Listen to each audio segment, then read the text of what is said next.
Yo, what's up guys? So today we are gonna see, what if Naruto was the chosen heir of the Juubi, part 1. Hope you'll enjoy this video. So before we start, go check out the author of this fanfic, Ronin2106, link is in the description, and also subscribe to my channel, and like this video. So let's get into the video. When he set out with the team to bring Sasuke back, Naruto was hopeful, and fully prepared to do whatever it took to bring his misguided friend back. As always, he had given it all he had, without any regard for his health, and the enemy he had to face off against, doing everything that was needed, and more to get to Sasuke.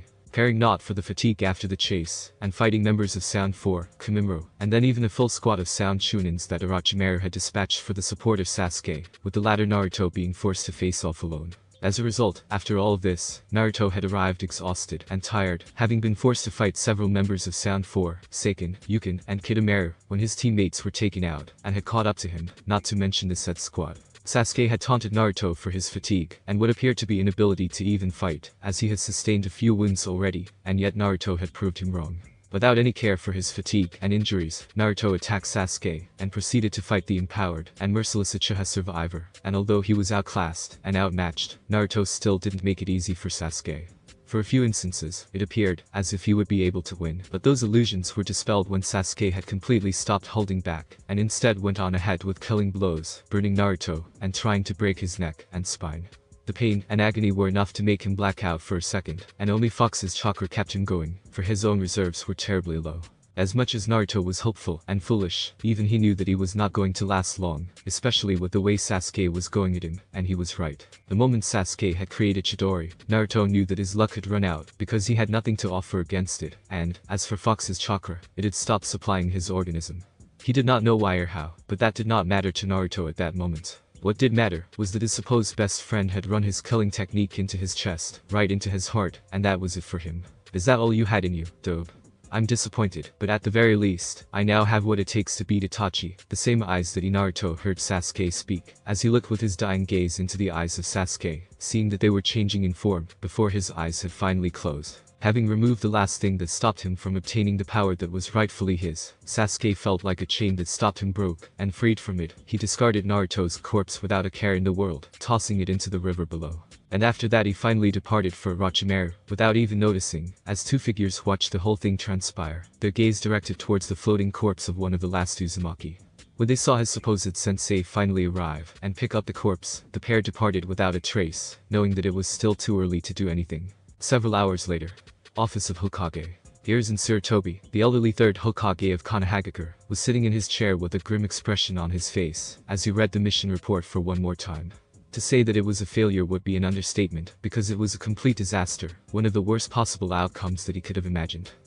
However, what was even worse than that was the fact that Naruto Uzumaki was dead, presumably killed by Sasuke himself, and this single fact threw such a wrench into his and fourth Hokage's plans that it completely destroyed it. Even Orochimaru's invasion with the betrayal of Suna was not as damaging to the grand scheme of things as this fact, for Hiruzen was able to survive, thanks to Jiraiya being near him, and evening out the odds against Orochimaru.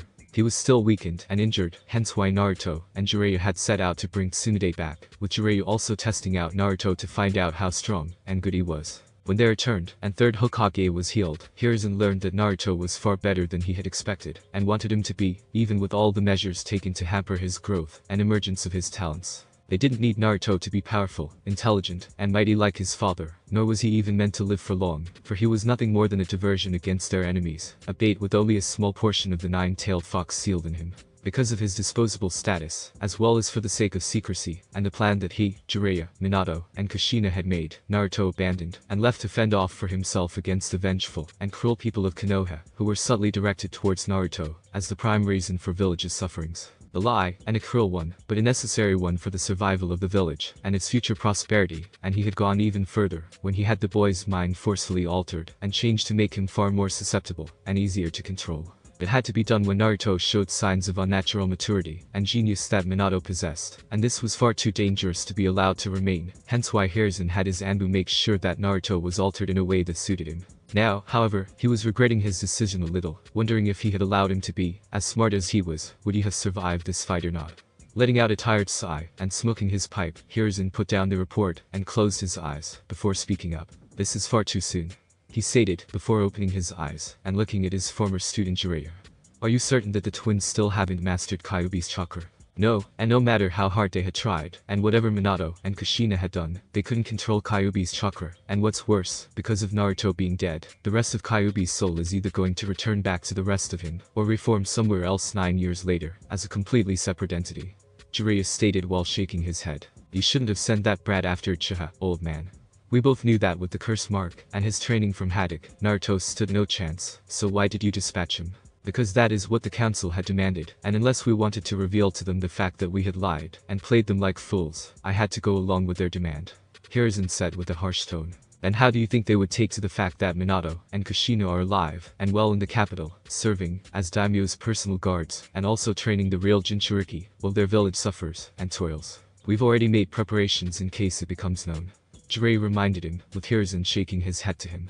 Orochimaru and his invasion had changed that, and if before the people and the council were far more accepting of this sudden revelation, now they were made more extreme and angered, and they are far less ready to believe what we have to say.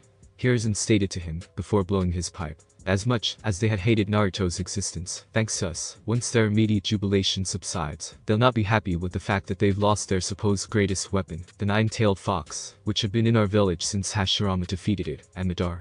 We are going to have to talk to Minato and inform him about what has happened. Chances are, though, in a few days he'll know what had happened, but in the meantime, what will you say to the council about the mission, and what will you do about the Uchiha? Jiraiya asked him. I'll lay the blame with Naruto, since he did fail in capturing Sasuke Uchiha and preventing him from going to Orochimaru. The council will be more than happy to make him the scapegoat, and there is nothing to indicate that Shikamaru Nar and others will try to stand up for him. Hiruzen stated. As for the Suna siblings, I doubt they'll risk the newly re-established alliance between Suna and Konoha, just to preserve the memory of the now-dead failure. Jiraiya nodded to him about it. And what about Uchiha? Toad Sage asked him. Leave him be, for now. We can deal with him and Orochimaru when we have the chance. For now your priority is to monitor those Akatsuki you reported the last time. We have far too little intel about them, and since it is clear that they are interested in tailed beasts, they'll no doubt be after Menma and Natsu, once it becomes known that they are alive. Hiruzen stated to him. Focus your efforts on uncovering what they are really after, and what their members are. Utilize the source I have inside of them, if you have to. Will do, but what about at that moment, the door into the office opened up, with Tsunade walking inside, forcing Jiraiya and Hiruzen to cease their discussions, for Tsunade wasn't in on their plan. Hey there, Tsuna. You're looking as beautiful as ever, Jiraiya jokingly said, though the moment he saw her grim look, he shut up. Tsunade, what's the status of the injured? Hiruzen asked her. Chaoji will make the recovery, but the extent of his injuries and internal damage will put him out of service for a few months, but Hyuga didn't make it. Tsunade reported with a tired and detached expression. And, as for Naruto, I think we already know what has happened to him. No need to talk about that failure. Jiraiya said, as he didn't want to discuss it, before Tsunade grabbed him by his collar and brought him close to her eyes. Suna, what are you? How the hell do you have the gall or balls to talk about him like that, you worthless piece of shit? At that moment, Tsunade let out a rage and anger by punching Jiraiya in the gut, nearly forcing him to puke and drop to his knees. You took that kid under your wing, taught him that damned Rasengan, made him actually believe he had a chance of becoming the Hokage, and now you call him a failure and dismiss him like trash. Tsunade screamed at him, and then kneaded Jiraiya in his face, before preparing to beat him to death, had it not been for the Anbu appearing all around her. Tsunade, that is enough. Hiruzen ordered her to stand down, with the Anbu disappearing. What Jiraiya said was wrong, but what is done, and there is no point in talking about it. Tsunade wasn't satisfied with how he spoke, and instead strode to him, and looked him directly in the eyes, before talking. Strange how you don't seem all that concerned with the fact that Naruto is dead, more annoyed at this, like an inconvenience, as if his death threw a wrench in that scheme you and Minato had concocted. Tsunade's words were enough to shock and shake Hiruzen and Jiraiya. Don't look so surprised, sensei. I'm not that stupid, as I could not figure out a few things, and Minato and Kushina weren't as hidden as they like to believe in the capital.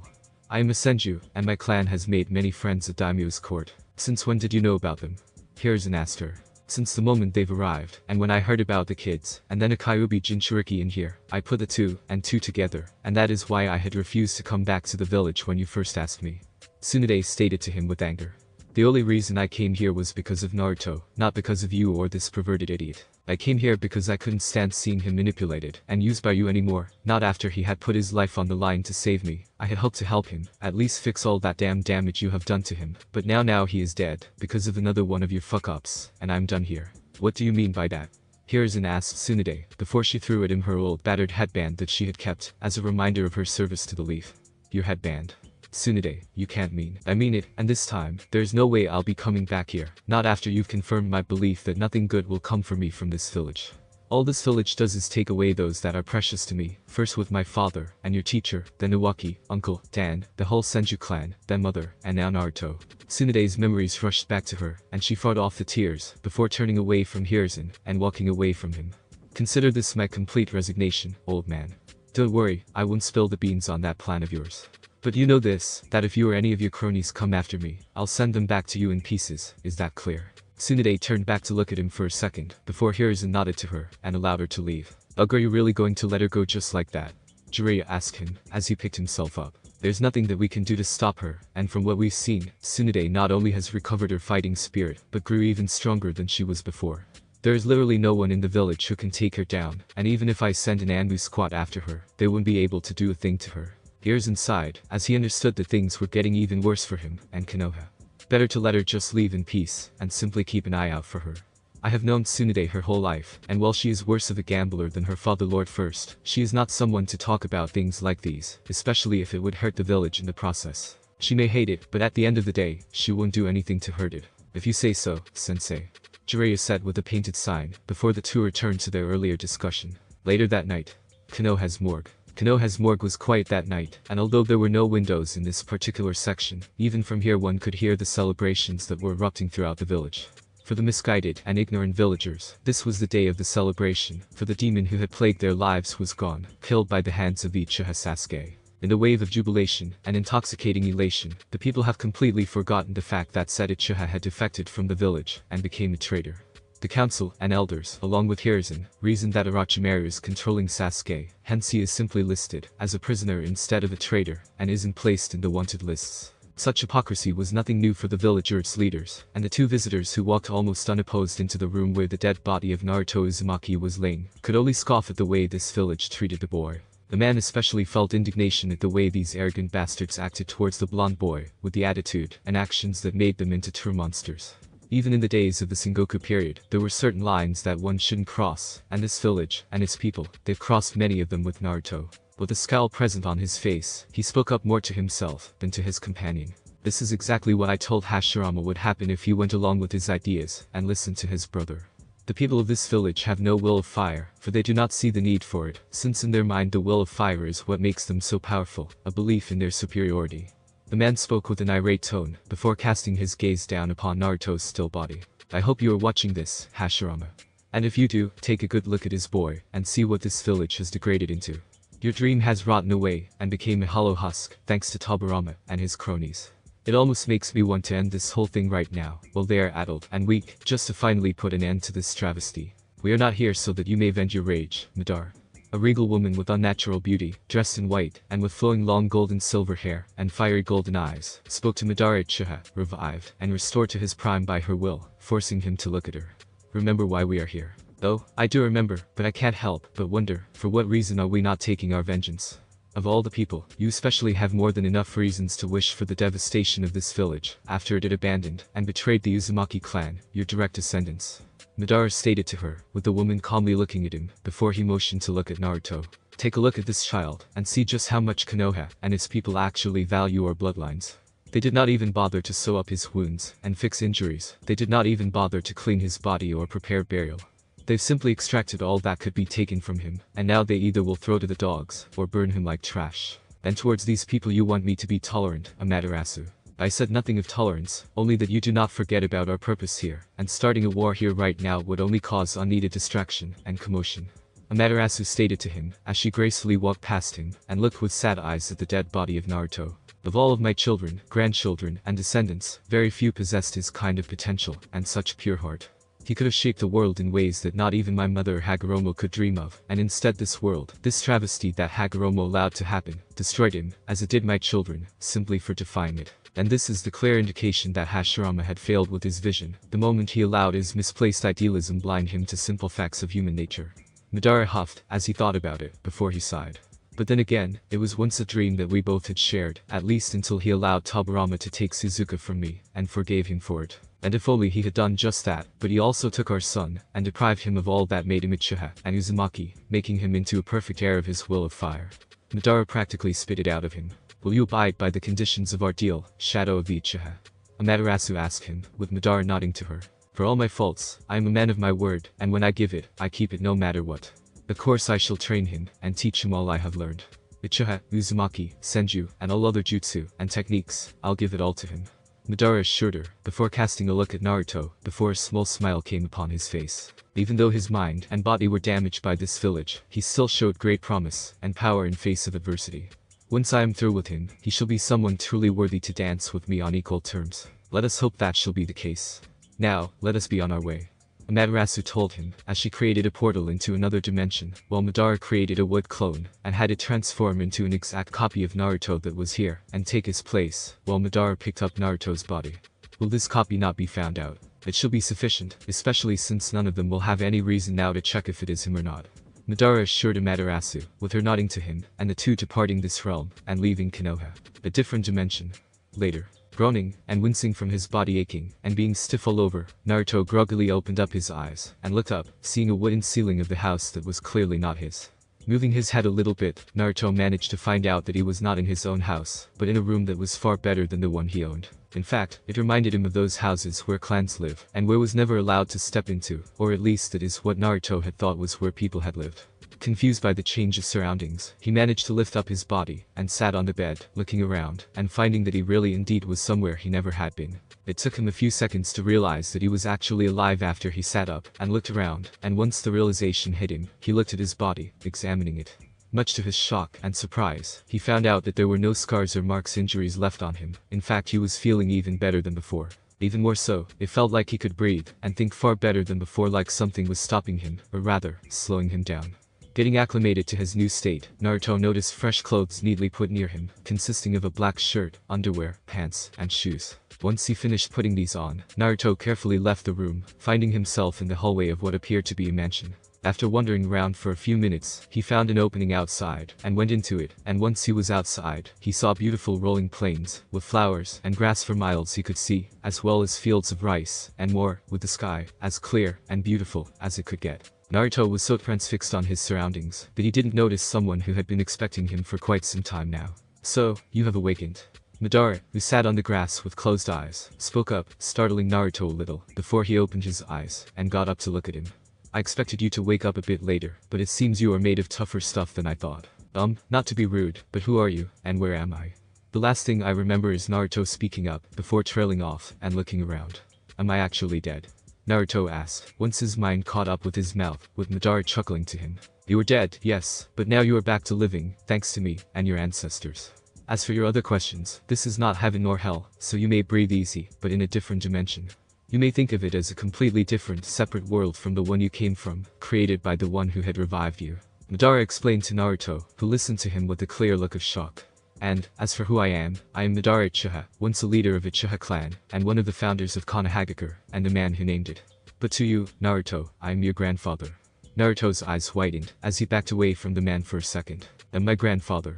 But you don't look anything like me, and I'm Uzumaki, not an Uchiha.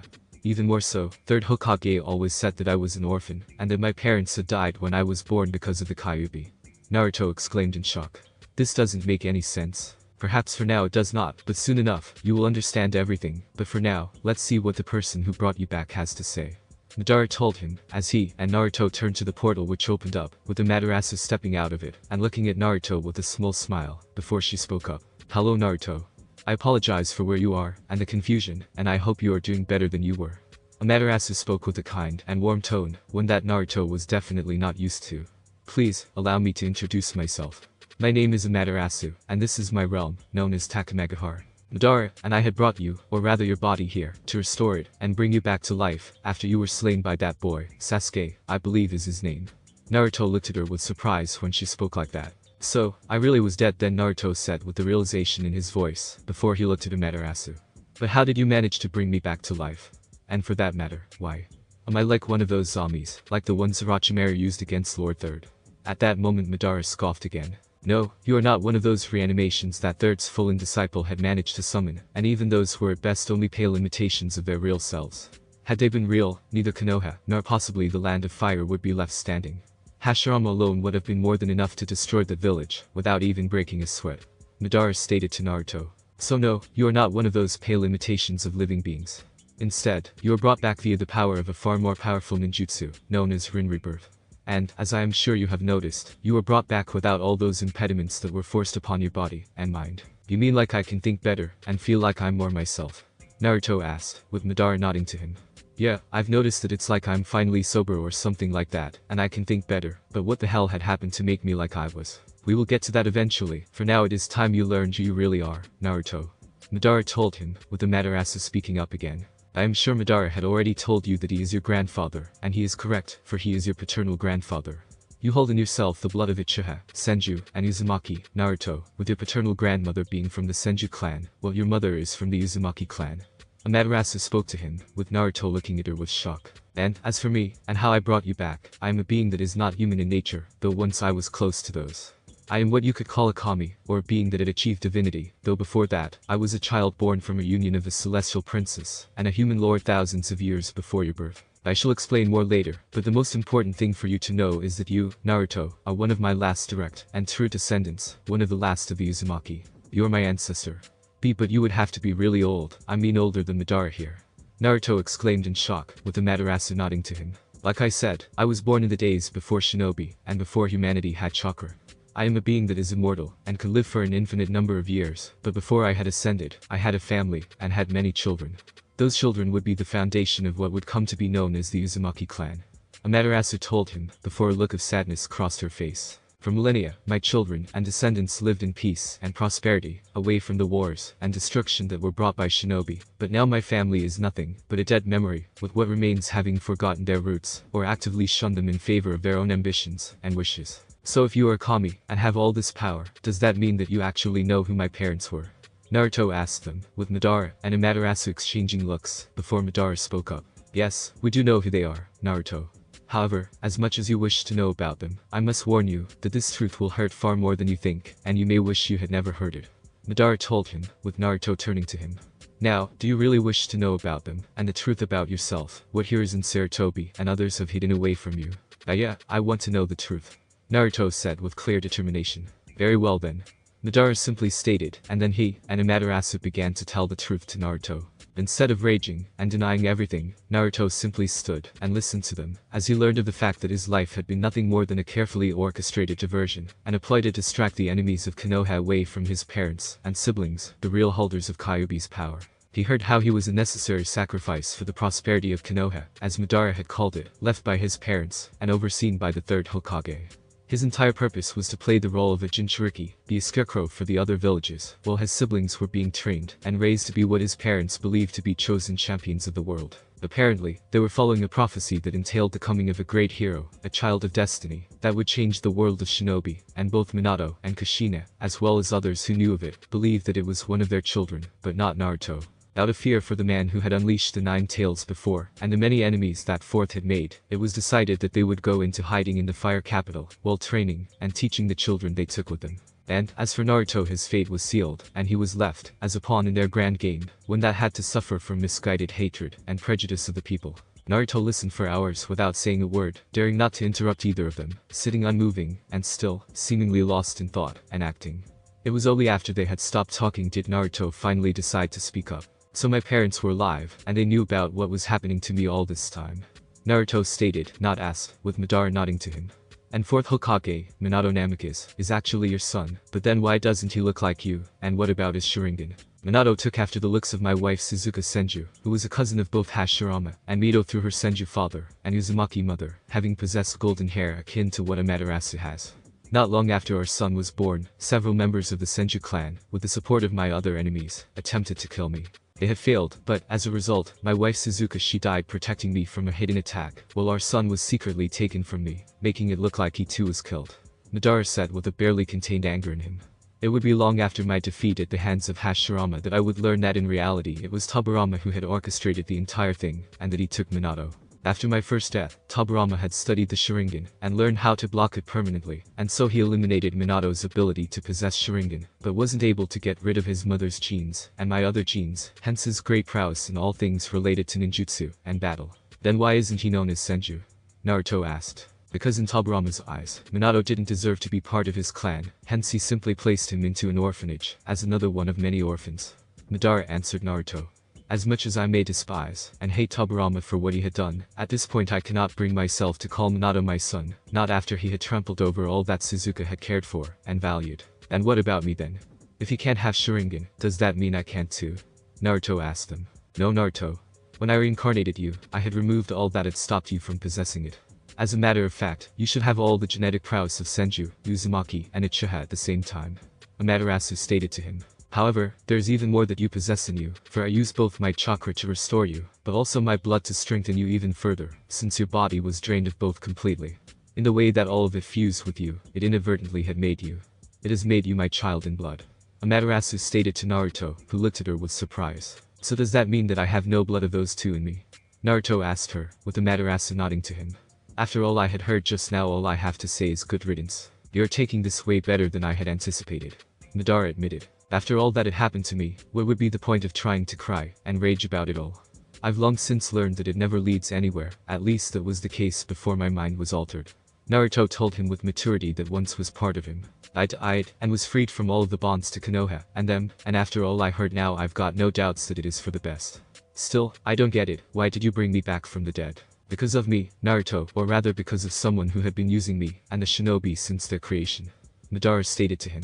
After my defeat at the hands of Hashirama, I had managed to cheat death and hide away, making plans to change the world and enact a plan that would finally bring peace to it. Unfortunately, it was only after my death that I had learned that all of my ambitions and plans were meant for an ancient entity to come back to life again, and my dream was only an illusion. You see Naruto, the world, as you know it came to be largely thanks to my brother Hagoromo, who is remembered as the Sage of Six Paths, and whose sons had begun the ninjutsu, and paved the way for shinobi and endless wars. But before all that, he and my other brother, Heir, had fought and sealed away our mother, Kaguya, a celestial being that can be considered a progenitor of all chakra in this world. Amaterasu explained to Naruto.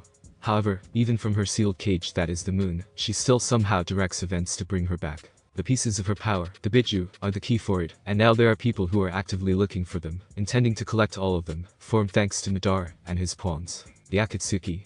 Naruto asked them, with both nodding to him. Yes, they were to be the pawns in my plan to bring me the tailed beasts, and after my death my subordinate Obito, who assumed my name and identity, carried on with the plan, though I now suspect he has decided to bring about his own vision. In reality, he doesn't even know the fact that all he is being used by Kaguya to bring herself back. Madara stated to him, before taking a sigh. It was only much later that I learned all this, from Amaterasu, along with the truth about shinobi, myself, and everything that had been happening. Learning that all my life had been merely a play in someone's scheme, and a continuation of an ages-old war between siblings, I've decided to help, and finally break that circle, and with your help I shall accomplish it. And how do I fit in all of this? Naruto asked them. I am able to track down the spirits of my brother's sons, Indra and Asur, and I found out that you, Naruto, was the next reincarnation of Asur, while your friend Sasuke is Indra's reincarnation, hence why you were so drawn to fighting one another. Thankfully, after your death, your spirit was freed from Asur's, and you were reborn without him, so you are now fully free. Amaterasu told him with a small smile. However, the Akatsuki and their puppet masters are still at large, and they are trying to bring my mother back to life, and if they succeed, it would spell disaster for the world. Had I been able, I would have destroyed them myself, but I cannot, for I am charged with protecting our world from others like her, who are eyeing up our world as a prize. Because of that, I have decided that I need someone who can fill the role of the protector of our world, and also someone who could restore our clan. Hence, I chose you, Naruto. Me? You mean you want me to stop the Akatsuki, and whoever is behind them? Naruto asked them, with Amaterasu nodding to him. But I'm just a 13-year-old genin who only knows a few jutsu, and without the fox, I don't have anything all that special in me, plus I've not ever been trained by anyone. Well, that is nothing that we can't remedy, can we? Madara smirked a little at Naruto. Amaterasu has revived me with the express purpose to train and prepare you for what is going to come next, and I intend to do just that. You possess in you the talents and potential of the three strongest shinobi bloodlines, and your personal potential alone is enough to possibly make you someone on the same level as your former father Minato, if not someone more powerful. Under my tutelage and training, Naruto, you shall be a shinobi that even Hashirama would not be able to defeat. Judging by the tone of his voice, Naruto figured that Madara was already itching to get started. Well, I'm all up for the training, especially under one like you, but that could take years, and I doubt that Akatsuki would be sitting idly by. Naruto remarked. That is not something you need to concern yourself with. You see, in this realm of my creation, I control everything, even laws of existence and reality, like time. Right now, I've changed the time flow here in such a way, so that one day in our world would equal a year here. Amaterasu stated to him, with Naruto looking at her with surprise. You will have more than enough time to learn everything there is to learn from Madara and me, and by the time you are done, you shall leave this realm not an untrained genin, but the strongest shinobi in hundreds of years, possessing the strongest bloodlines in history all at the same time. And all you want me to do is stop the Akatsuki from reviving Kagaya? Naruto asked, with Amaterasu nodding to him. Yes, that is all I ask. After your training is complete, your life is yours, and yours alone to choose what you may wish to do, even if it means you decide to not do what I ask. Amaterasu told him, surprising Naruto. It is not my wish to make you obey my will or do my bidding akin to a slave. My only wish is to give you means to make your own path in life, Naruto, and to ensure that you will be able to make your life into whatever you wish it to be. Do you really mean that? That you will train me, and that you won't make it into your pawn or something like that? Naruto asked, almost unsure of it, with both nodding to him. Yes, Naruto, I swear upon my wife's memory that I shall train you to the best of my abilities. Madara assured him. So do I swear, Naruto, that, as your ancestor, and now mother, I shall help you make your own way in life, yet not be someone who forces you to walk the path you do not desire. Amaterasu stated to him, with Naruto having tears in his eyes, and the rippling effect coming upon him, finally unlocking the first stage of Sharingan. And from then on, Naruto Uzumaki was finally reborn, and began his new life with his mother and grandfather, training and growing, as the son of the sun, and heir of shadow. 8 days later in the shinobi world. Land of Water. Materumi grit her teeth, as she fended off another assault from the loyalist Kurigakure forces, 4th or 5th this day, and this was only past midday.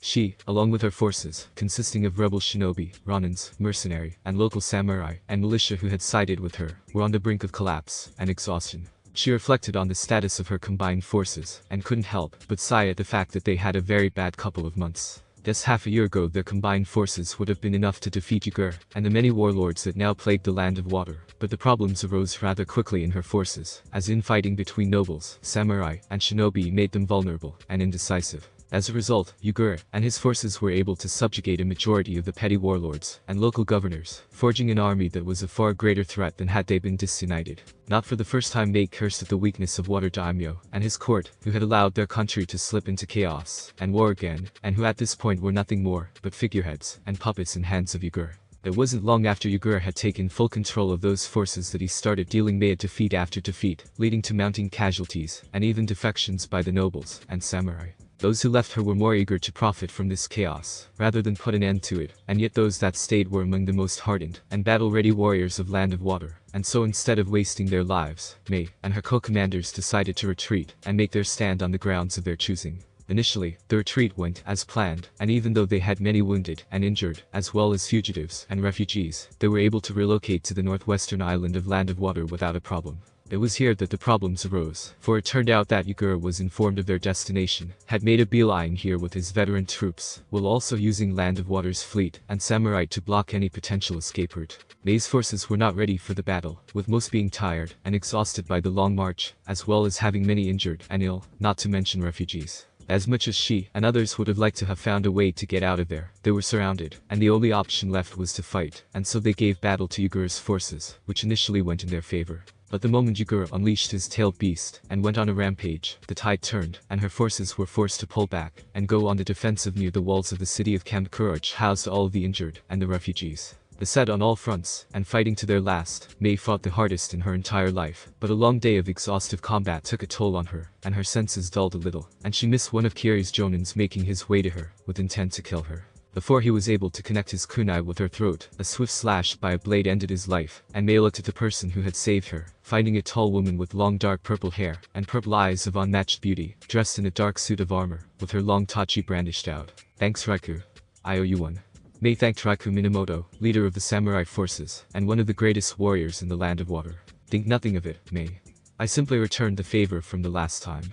Raikou responded, before she moved, and slashed 2 more attacking shinobi. Heir is either getting hasty, or simply stopped caring about his men. He is throwing them at us without any thought or consideration. He has not been a man who cared for such things for a long time now. Mei responded, as she casted water jutsu, and blasted away a group of attacking loyalists. He seems to have simply stopped caring for the casualties, and wants this war over, as soon as possible. Mei said, before she kicked another jonin away from her, before she and Raikou prepared for another assault, yet instead saw how loyalist forces began to pull back. They are pulling back. Why would they do that when they have the advantage in numbers and the initiative?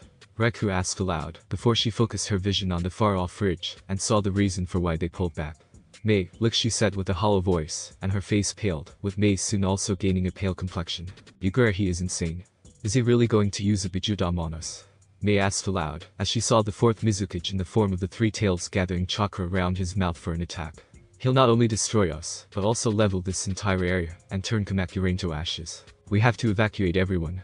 Raikou spoke, snapping out of her shock and fear, but it was too late, as Yugura launched his concentrated ball of chakra at them. The ball of volatile chakra traveled fast, leaving a trail of flattened earth underneath it, and squashed people who were unfortunate enough to be on its flight path.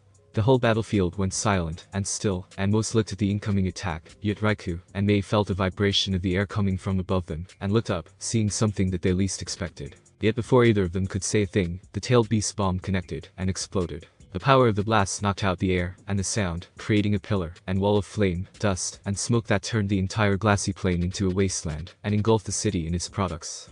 This was already seen as a victory in the eyes of the loyalists, yet when the dust had settled, and smoke cleared, Yugura and his forces were greeted with a sight they did not expect to see. A massive moving ethereal wall of fiery red chakra separated the rebel forces, and Kamakura from the blast, protecting them all from the blast. And near Mei and Raikou stood the caster of this mighty shield, and they looked in shock and awe at this man. He stood at 181 centimeters, possessing a mane of gold and silver with slight spikiness, which was made into a tail behind him, and reached the middle of his back, with bangs framing his fine and attractive face, and fiery golden eyes, which had a swirling ripple tone in them, with 6 tomo in each of them. He stood dressed in a crimson samurai-like armor, with a white coat above, complemented with black shirt and pants, along with shoes, with the symbol of Uzumaki on the back of his coat, with 6 tomo dotting it along the line of a spiral from center to the edge. On his left hip rested a sheathed long straight sword with a white sheath, and black and white handle, from which seemed to come a glow. The man turned his gaze towards the 2 leaders of the rebels, and spoke up in a carefree tone. Are you okay? He spoke to them, as the 2 stood transfixed, and trying to figure out what was going on, as well as mentally admiring the looks of this man. Sorry if I had startled you, but it looked like you people needed some serious help, so I've decided to lend a helping hand. Why yes, we are fine, thanks to you.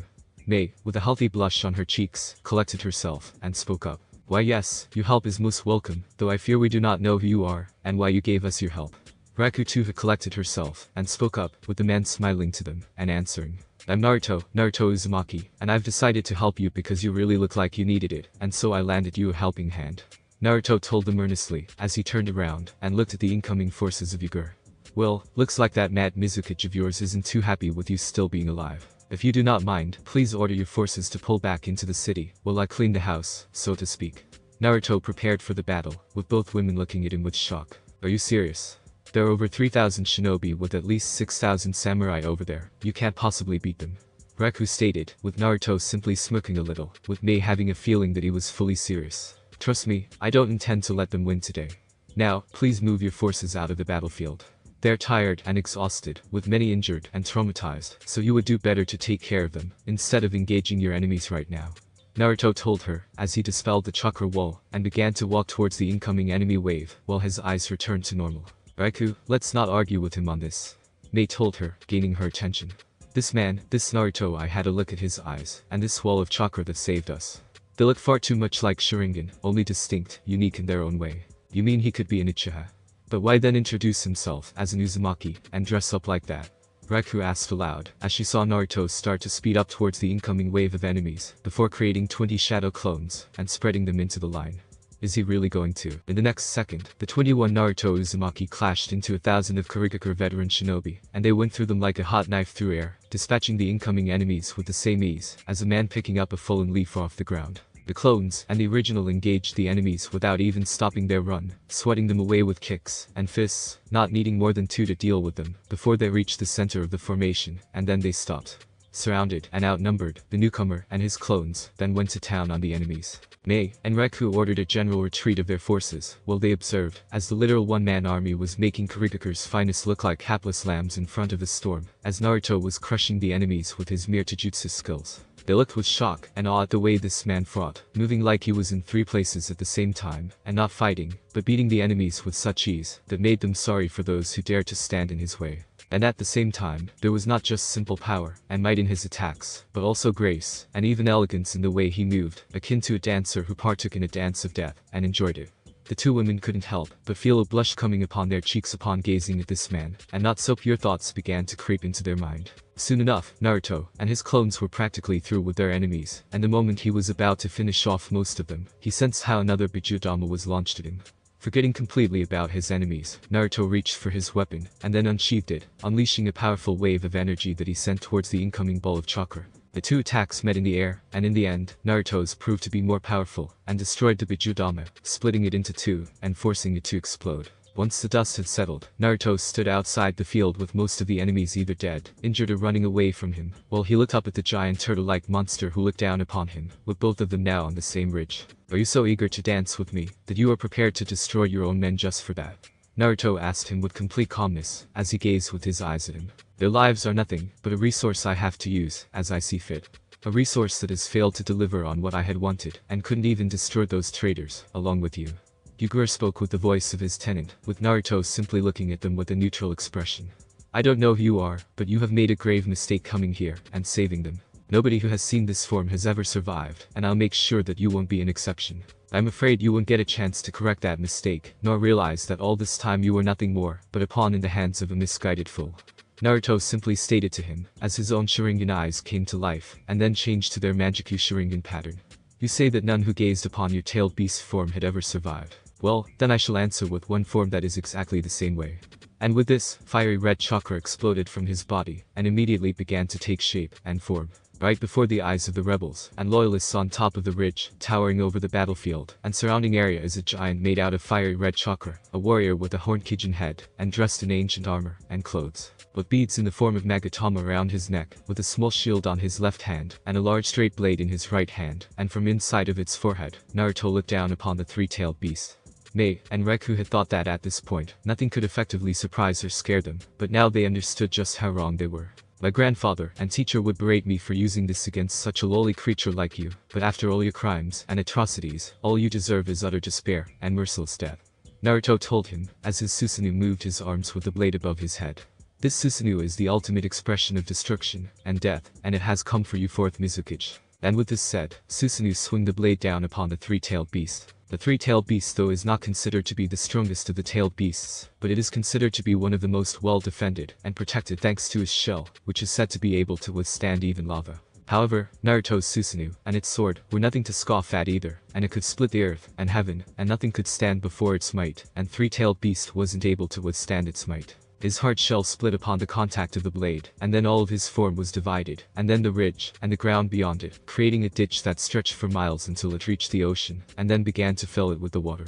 The ridge was split into two, and in the middle of the divide was the form of Yugura and three-tailed beast, dissipating and disappearing like a mist after the morning wind. Once the dust was settled, and the outcome was revealed to the world, the loyalist forces in a mere instant found themselves on the losing side, and without their leader, while the rebels, just mere minutes beforehand were on the brink of defeat, found themselves victorious in the war they considered all but lost. And it was delivered to them by a man, or perhaps even a kami, that in one single strike ended the terror and tyranny of Yugura, and now he had quite a few things to explain to those who wanted to know. Hours later, Kamakura Castle. After the battle was over, and the now deceased Yugura's forces surrendered to Mei and Reku right after they understood that they stood no chance against Naruto and his just impossible power. It took them hours just to sort out this entire mess, and even now, they were not yet fully done with the process, only through with the major things, like securing the commanders and nobles, as well as distribution of the prisoners, and such things. The rest Mei and Reku decided to leave to their deputies and other commanders, while they headed to Kamakura Castle in the center of the city, which now became the temporary hospital and house of refugees and wounded, as well as the place where Naruto headed right after the battle.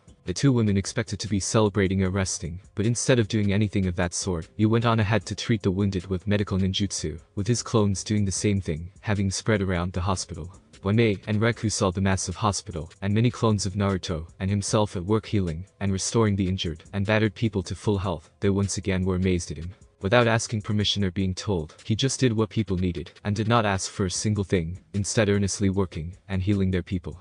They watched in shock, as the nearly dead shinobi, and samurai alike were brought back to life by Naruto, and his incredible medical prowess. Both women could not help themselves, but grow even more in admiration with Naruto, as well as admit that he is as good of a healer, if not better than Tsunade Senju is. They had wanted to discuss certain things, including him, but when they saw that he was fully focused and engrossed in his work, they decided to wait until he was available and left him a message. Once he was finished with the work and received the message from Mei and Raikou, Naruto headed straight to them, finding them in what used to be Lord's private study, joined to his private quarters. There he found the two ladies having changed out of their battle garments into more comfortable and form-fitting garments, with Mei donning her usual blue dress, while Raikou decided on a purple kimono, with both having cleaned themselves after battle. Once all of them were settled, Naruto conversed with the ladies, revealing to them much about himself, from him being a grandson of Madara Uchiha to the circumstances of his death and rebirth. Some may question him for revealing such sensitive things to complete strangers, and while it was fully reasonable for Naruto to withhold or lie about it, his entire first life was a lie and charade, and he had grown an aversion to lies.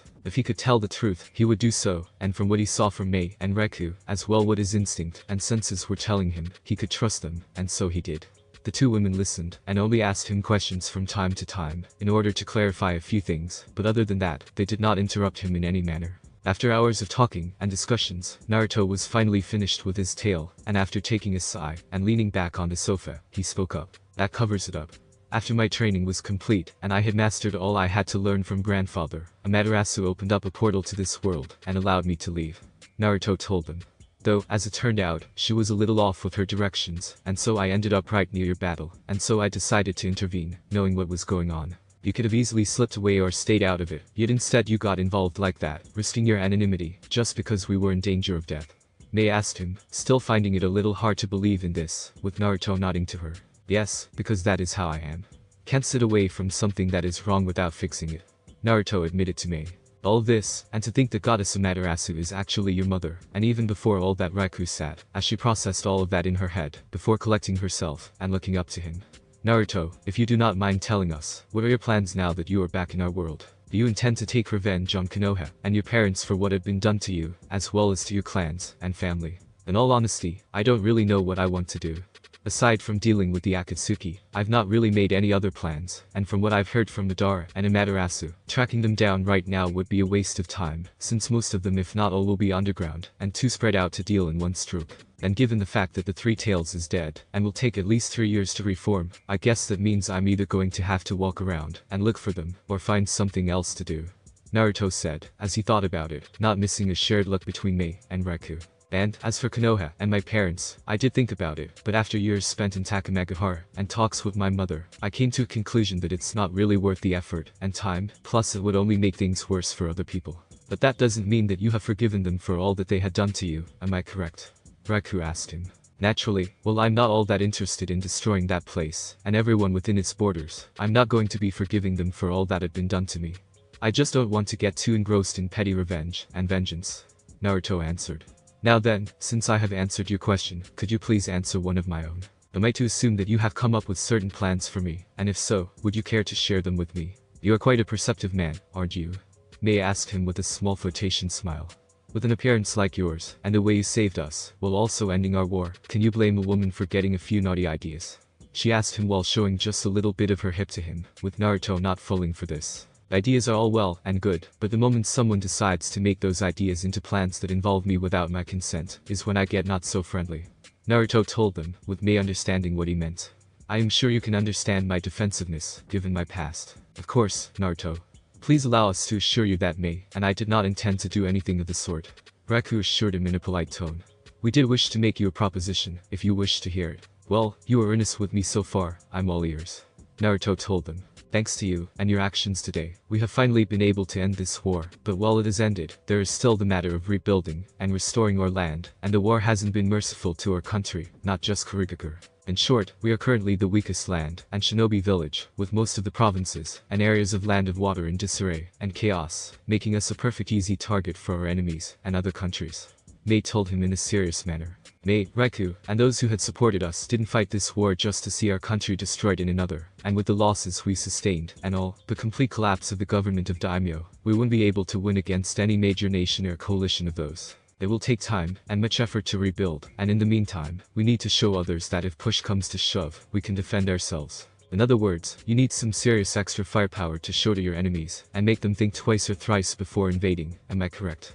Naruto understood Mei perfectly, with the two women nodding to him. While I am quite proficient in shinobi arts, after my first try at being a shinobi, I'm not all that eager to become someone subordinate, even someone as beautiful as you two. Even our beauty will not compel you to submit. Are you one of those men who like to play hard to get, Naruto?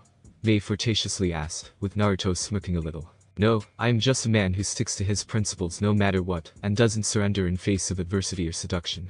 Naruto stated. And besides, something tells me that a man who so easily succumbs to such incentives is not all that worthy of the attention of one like you. I quite agree. Men like you are far more attractive to women like me, and Raikou, stalwart and loyal in their beliefs and principles. Mei admitted with a smile to him. After what you did here, the whole world will know about you in mere days, if not already, and they will know about your power and strength you hold. What Raikou and I wish to propose to you is that you help us protect the land of water from our enemies, not as a shinobi, but as an autonomous protector of sorts, and equal to us in status. In exchange for your services, Raikou has agreed to cede you Kamakura, its surrounding lands, and offer you the pledge of all his people. Naruto was quite seriously surprised by this proposition, instantly turning his head to Raikou, who merely nodded to him. My family had been owners of this island and province for generations, however this war had seen the death of all my clan members, save for me, so I do effectively own this land. After your display of power, and saving the people and the city, as well as what you did here today, many start to see you, as someone sent to us, as a savior by the heavens, and given your origin, there is some truth to it. Raikou told Naruto.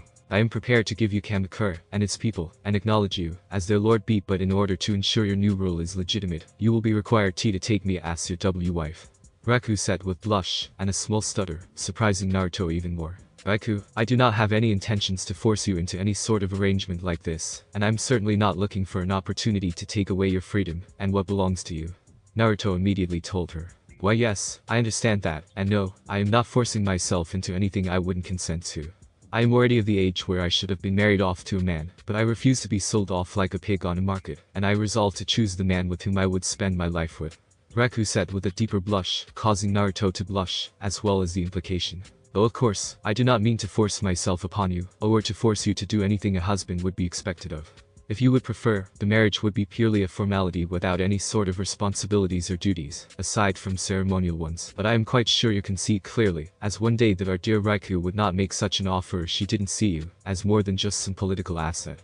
Mei told Naruto with a bit of a flirtatious voice, with Raikou not denying it. She is just a bit shy to admit that she, like myself, is finding ourselves quite fascinated and enraptured with you, Naruto, and we wouldn't mind becoming more than simple acquaintances, or friends.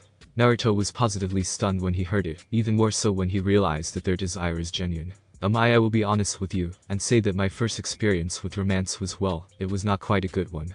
The girl I was crushing on saw me as an annoyance, and often showed it in a quite violent manner, more often than not punching me just out of either annoyance, or because I was too mouthful in her eyes.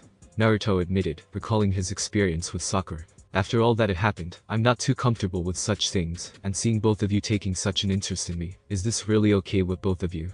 I wouldn't want to become a cause of discord between the two of you. Mei and Raikou exchanged looks, and stood up, before moving to his sofa, and sitting either side, gently taking each of his hands into theirs, and holding them. It is very sweet of you to ask this of Naruto, but you need not worry yourself with this. Raikou and I know each other quite well, and we've already established that sharing you wouldn't be such a big problem. Mei assured him, as she leaned a little closer to him. While Raikou claims the spot of your wife, there is nothing wrong for a lord to have a concubine. In fact, it is quite expected of him in our society, and I can live with such a status, for I see you as the type to treat all your women equally. Like I said, if you wish, our marriage would be merely a formality, and you may take whoever you wish to bed, should you find them to your fancy. Raikou said with dignity, but she squeezed his hand a little stronger. However, I do wish for us to be more than mere formal partners, and for you to see me as a proper wife and lover. I am not opposed to sharing you with more women, but only if they truly care and love them, and they are not opposed to this kind of relationship. I don't know what to say. This is happening so fast, and Naruto was quite shocked with the situation, but Mei put a finger to his lip and spoke in a caring and warm tone. You don't need to say anything. We understand that all of this is sudden and surprising for you, and we are not demanding an answer right now, and should you refuse our offer, please know that that doesn't mean that we would be averted from you. Our affections to you are not related to our offer, Naruto. Mei assured him, calming him a little. If you wish for this, then we will take things slow, step by step, because we too want it, and while we do find you quite irresistible, we wouldn't be so cruel as to force you into something you are not comfortable with. Mei and I. We too do not have the best history with romance, so we would be exploring this alone with you. I promise you that we won't treat you like that girl you told us about, even if you are going to annoy us. I would never lower myself to mistreat you in any form or manner. Raku assured him as she looked into his eyes. So, if you wish we shall be in your care. At that point, Naruto closed his eyes and thought about it all for a few minutes before opening it up and speaking up. Alright, I agree, Naruto said, pleasantly surprising both women. However, I have certain conditions in addition to those that you've set before. Very well, name them. Mei immediately said. First, I don't want to be a simple figurehead and do nothing if I am to be a lord and let Raku do all the ruling. I want to be able to help you govern this realm, and I want you to take part in it, for it is your land, and I am marrying you, so I wish to support my spouse no matter what. Raku was surprised by this, and the determination, making her blush even more, and feel her heart pound even faster. I mean to do good for the people of Kamakura and Land of Water, so I will rely on you to teach me how to help them, and you in governing. Of course, Naruto. I will do my utmost to help you in this. Raku promised him with a smile. Second, I want you to always be honest with me, even if it means hurting me, and saying hurtful things to me. I do not want to hurt you, if we are going to be in a relationship, so if I am doing something wrong to you or hurt you, please, do not hesitate, and just tell me about it. Naruto asked for them, with both Mei and Raku surprised and touched by this request. And finally, I want you to not forget about yourselves, and put yourselves before everything else. As your lover and consort, it is my responsibility to take care of you, and I shall do my utmost to accomplish it, but I do not want you to simply go along with all I do. If you do not like something, if you have something to tell me or something like that, or like I said before, do not hesitate to tell. That is all I am asking of you. Mei and Raku looked at him with surprised expressions, before they softened their gaze, and smiled at him. Those are quite severe conditions you put upon us, my lord, Mei said in a playful manner. It will be quite a challenge to comply with them, especially seeing what a selfless and comforting lover we now have, but we will try. Mei said, as she leaned her head upon his shoulder, cuddling a little with him. I shall do so too, and my husband. Raku told him, as she repeated the notion, and gently laid upon Naruto's shoulder, with him allowing it to happen. For quite a while he and his new girlfriend simply sat like this in silence, enjoying a moment of closeness and intimacy that it brought to them, content and happy with what they had now, at the moment of the beginning of their relationship. And, as for Naruto, he managed to gently wrap his arms around two women, bringing them closer, and letting them rest, and fall asleep on his shoulders, while he pondered, and thought about what to do next. Although his goals were clear about the Akatsuki, and he will stop them, Amaterasu has made it clear that he was first going to think about himself, now that he had his second chance in life, and that Akatsuki weren't going to be his end goal. He wasn't quite sure what he wanted for himself out of this life, but right now he felt more content and happy than he ever did in Konoha, and at this moment, Naruto figured that this was where he belonged, and where he shall stay. The large council chambers were furnished with a certain style and luxury, yet lacked extravagance and overabundance of riches, instead possessing a well-maintained balance of practicality and effect. The large table with multiple chairs, with many taken, were stationed, with at the head of it sitting 3 persons, 2 women and 1 man, with the latter possessing the absolute authority and power in here and all of Land of Water. This man in a matter of 3 years had gone from nobody to lord of Kamakura, to daimyo of a war-torn and ravaged country, and now a feudal lord of a restored and prospering country, with his name spoken with respect and admiration by his friends, and envy and whispered by his enemies. Naruto Uzumaki, dressed in the garments befitting his station, sat at the head of this council, flanked to his right by his wife, Raku, and to his left was his second official wife. A goddess-like beauty with long dark blue hair with blue eyes, possessing a mature posture, along with an aura that made others look and listen to her. She was Asagi Imagawa, the last member of the once reigning Imagawa family, who once reigned all of Land of Water, yet were practically all wiped out, and now consisted only of Hikari. While he listened to the reports made by his ministers about the state of affairs, Naruto could not help but drift a little into the past and memories, recalling how he went from a lord of Kamakura to becoming a daimyo of Land of Water. Just as Mei and Raku had predicted, there were absolutely no problems for Naruto to assume the position of lord and obtain noble status, but that was where the immediate good news had ended. While the people now saw the former rebels as heroes, and Yagura's forces with their coalition was shattered, the Land of Water descended into even more bloodshed and chaos, as the pocket kingdoms of warlords shattered into counties and areas, and warred with each other, driven by ambitious and greedy people. With daimyo effectively powerless, and the sole force able to bring back the order being Mei and Raku's army, they were effectively charged with doing so, as was Naruto by the order of the court and daimyo personally. After consolidating and regrouping, they went to work cleaning up the mess and returning order and controlling the lawless and ravaged counties, provinces, and towns with a speed and efficiency that was unlike anything the people had seen before. In a matter of weeks, entire provinces were reclaimed and order was restored, with quite a few of those being freed solely by Naruto, increasing his fame even further and earning him respect and authority from the others. The newlywed Lord of Kamakura quickly showed the aptitude for not just warfare and jutsu, but also for command, strategy, politics, and diplomacy, and with the tutoring from Raikou and his own learning, Naruto soon gained not just a prominent place in the forces, but became his third leader, alongside Mei and Raikou. And with every victory won, every town and city freed, and every life saved, fame and glory of Naruto grew, as did the belief in his divine origin, which had spread like wildfire ever since his appearance, with even shinobi and samurai being not above believing that he was someone chosen by gods. Conveniently, neither Mei nor Raikou had spoken out against it, nor did Naruto, and they simply allowed this notion to persist, for it did not cause any trouble for them, instead bringing more certain validity and power to them. Eventually, after about 7 months of warfare, Land of Water was unified and freed from rebels, bandits, rogues, and warlords, and for a time it seemed like peace would finally reign. However, those hopes were quickly crushed when the Water Daimyo died in strange circumstances, and due to him being childless, and without any immediate male heirs, the capital of the Land of Water, Narumi, erupted into a civil strife and chaos. Factions and candidates for the throne began an all-out war for the throne, brothers and cousins killing each other, with the Imagawa effectively destroying each other. Naturally, noble lords and their forces were also getting involved, and it all promised to spill into another round of civil war, with only Naruto, Mei, Raikou, and their immediate allies and retainers staying out of it all. Officially, Naruto stayed out of it all because he tended Kamakura and his own lands, as well as retainers and vassals that were granted to him by the court, but after it became clear that the new war was going to break out in the land, he called upon his own forces and quickly marched upon the capital. At first, it was assumed that he was going to pledge himself to one faction or another, but instead of doing any of that, he instead seized the capital with his own forces, declared an immediate ceasefire, and imprisoned all of the participating nobles, samurai, shinobi, and candidates for the throne.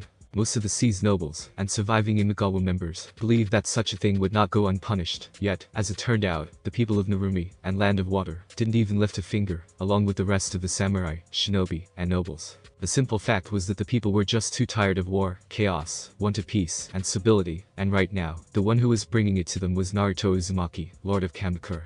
Even if he was a de facto usurper, the nobles and people that stayed out of it all saw him as someone fit to rule, given his now legendary status and divine origin that was now widely believed to be true.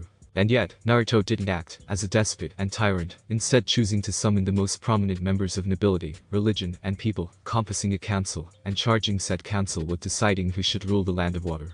In a near unanimous vote, Naruto Uzumaki was chosen to ascend the throne of water, and take the position and status as daimyo of water, and it was by the choice of the people, an unheard of thing, that Naruto was made into ruler of one of the 5 great nations. To legitimize his status and transition of power, Asagi Imagawa, daughter of the deceased daimyo who had fled to Kamakura for safety, wed him, and assumed the position of the main wife, though at this point there was no such thing as main or secondary. Right after this, Naruto went on to finally end this bloody circus, and he did so extremely efficiently and ruthlessly, by beheading the instigators of this royal crisis, ending almost all of the Imagawa family, as well as many noble families. After suppressing the initial rebels and families of the deceased, Naruto went on to reform the administration of the provinces, redistribute land, standardize taxation, and much more, not to mention finally begin the restoration of the Land of Water. The next 2 years Naruto had spent on restoring Land of Water, and then advancing his station by improving it in whatever way he could, and his hard and diligent work showed results already. Land of Water was for the first time in nearly a century, fully at peace, and people finally could live in peace and stability, without the fear of war or bandits. Cities, villages, infrastructure, agriculture, internal and external trade, all of that, and more improved by leaps and bounds, bringing wealth and prosperity to what was considered once the second weakest great land. Under Naruto's rule, Land of Water once again became a naval trading powerhouse, serving as the midway point between West and East, with its captains sailing the seas and selling valuables and wares that were produced in Land of Water. Hidden Mist Village and its shinobi also were restored and empowered, doing away with its bloody traditions and ways, instead focusing on moving forward, though Naruto's reforms had made the land safer than ever. Yet he did not forget about his shinobi, and made sure they were in top condition, had both funding and contracts, and with his wealth and power, there were bound to appear those who would want to take advantage of it. Skirmishes between lands were nothing new, and shinobi of the great nations often clashed in small-scale fights or proxy conflicts, and in case of Land of Water, Iwagakure and Komagakure were more than eager enough to test the waters for a new conflict. If at first soon after the end of wars they did find success, now they found only death, for Kurigakure shinobi and the samurai of water were more than ready to repel and defeat them. Naruto had to commend Mei for her leadership and reforms, which had made the Kurigakure shinobi into a force to be reckoned with, and with the many shinobi clans returning or migrating to Land of Water, they were well on their way to becoming the #1 shinobi power, and that is without possessing a tailed beast. Once he was done shifting through his memories, Naruto's full attention turned back to the council and the reports as he raised his head and looked with his strong eyes at the current minister who was making the report. Over the years, he did do away with his mane of hair and instead opted for a more manageable and shorter style, with his hair mostly pulled back and reaching his neck, with a few short strands of it falling over his forehead. The change in hairstyle allowed him a completely clear sight, while his wives appreciated the fact that they could fully look at his strong and raising his hand a little to signal that he has heard enough, Naruto spoke up. Good work on restoring the main Takeda Road, Yoshisugu. I will be expecting your full report within 2 weeks. The said minister bowed his head in respect, while Naruto turned his head to the next one. Mitsunari, what's the status of our traders in the Land of Fire? You reported at the earlier session that they were facing animosity from the local traders and even nobles. Yes, Millard, as I have reported 2 weeks ago, our traders and merchants were being pushed away out of the markets or outright denied access to it. Well, initially those were isolated cases, they have, unfortunately, evolved. Mitsunari began his report. 2 days ago, I received verified information that the Fire Daimyo and his court had issued an edict that increased the taxation of our merchants all throughout the Land of Fire, on the basis of their so-called unfair advantage over their local traders. Furthermore, the governors and city heads were given permission to set taxation rates and to officially deny our merchants into towns without needing a reason for it. And what is the reasoning that Fire Daimyo and his court used to justify such a drastic action? Asagi asked with a cold-controlled tone, speaking with the authority afforded to her by her station, power, and ability. If they are aware of the fact that our merchants and traders can rely upon the protection and support of the Water Court, why does the Fire Court so openly seek to antagonize us? We do not have any concrete information on that, Milady. However, ministers and several other merchants, as well as I, believe that they have taken such a stance due to our increased trade with lands of wind, snow, and water, with the former and latter having once been their primary trade partners. Mitsunari responded. As your majesties are aware, soon after the return of 4th Hokage to Konoha, all of those lands opted to first limit their diplomatic ties with the Land of Fire, and after our appeals to them have officially ended, their current actions can be considered as a retaliation for our diplomatic and trading success, and by doing this, they either hope to limit our influence or gain compensation for their losses. Minister Ishida, do you have possible solutions or responses to this situation? Reku asked him, with Mitsunari nodding. Ministers Atani, Yukita, and I have compiled several potential responses for this situation. If His Majesty wishes, we'll present them to him at the earliest opportunity. Mitsunari responded, with Naruto thinking about it and answering. I will hear you out about it tomorrow before noon, Mitsunari. Yoshisugu and Hideya, you two will present your options to me alongside Mitsunari and his proposal. Naruto told them, before turning to Mei. Lady Mizukage, what is the status of the shinobi forces, and what can you report about the activities of other hidden villages and their forces? Since the start of the spring, there were no incursions into our lands by the forces of other hidden villages, and our informants state that currently Kamagakure and Uegakure are more focused on dealing with internal matters, rather than trying to probe our defenses. Mei reported in the official tone. In Uegakure, Inoki is trying to maintain control over his more bellicose shinobi, who wish to take revenge on Konoha for what had happened in the Third Great War, while in Kamagakure, 4th Reikage is ramping up his military preparations, though it is unclear whether he is planning to launch an attack or is just doing his usual blistering. Nothing out of the ordinary. Naruto commented. Any news about Konohagakure and Sunagakure? Our relations with Sunagakure are stable and growing stronger by the day. We have approved an exchange program to learn from one another's tactics and strategies, and our defensive pact has been fully approved and ratified. Current Kazuki Ichigara is very open towards improving our relations further, and has suggested that our villages send respective ambassadors on a permanent basis. Mei stated to Naruto. As for Konohagakure, our sources indicate that for now their primary focus remains the restoration of their power after the attack by Suna and Orochimaru 3 years ago. While 4th Hokage is back in power, it would appear that their local council, which has gained far more authority during his absence, limits his power, and they are not so openly supportive of him. While their twin Jinchuriki do possess the 9 tails, we have reliable information on the fact that they are still unable to fully control his power. Furthermore, with Orochimaru still at large, and his Itagakure still active, they still have to deal with it, though it would appear that Minato Namikaze is less interested in Orochimaru. In fact, their primary focus currently remains the same as it was before the Akatsuki. The group of S-rank rogue shinobi mercenaries is of greater import to him than a man who had nearly destroyed his village and got away alive, and with mostly intact forces. Ginjo asked, with Mei nodding to her. Lady Mizukage, can you explain why Hokage takes such active interest in them? Aside from the fact that Orochimaru is their former member, and that Itachi Uchiha is still among their numbers, all I can speculate is that the reason for such an interest is that Akatsuki seemed to take particular interest in the tailed beasts and their hosts, Mei stated. Of course, Kurigakure and the Land of Water do not have any of those present in our possession. However, such an interest in tailed beasts is concerning at the very least, and given their members, they certainly possess the capacity to capture one or several of them. This is the possible reason why Minato Namikaze is so preoccupied with them. Aside from that, I have nothing more to say. Naruto nodded to her. If nobody has anything more to report or suggest, then this council session is adjourned. You may return to your duties. And with this said, the ministers rose up and bowed to Naruto and left the chambers, while he and his women stepped out of the chambers and onto the balcony, overlooking the current capital of the Land of Water. Nothing out of the ordinary, I can't help but like, Naruto said with a small smile, as he and his wives stood at the balcony, Reku and Mei softly wrapping their hands around each of his own. There's nothing strange about it, especially after how tumultuous things were 2 years ago. Reku said softly, as she laid her head on his shoulder. Looking at Kamakura now, it's hard to think that just 3 years ago it was one of the smaller cities, but now it is the beating heart of our land, as prosperous and thriving as the capital. And it's all thanks to you, Naruto. You give me too much credit. Without people like Mitsunari, Yoshisugu, Hideya, and others who earnestly and wholeheartedly work for it, and without the three of you, I wouldn't have been able to accomplish it all. Naruto responded with a small smile. Ever the humble person. Well, it is nice for the public, you do not have to pretend with us. After all, we three here know all your secrets, especially the naughty kind. Mei said with a flirtatious tone. Do take pride in yourself and your work, Naruto, if not for your own sake, then for ours. After all, we do love it when you take control of the situation, hard and mercilessly. She said with a husky tone, with Asagi huffing at this. You always have to be so crass and open about such things, Mei. Asagi looked at her with a disapproving eye.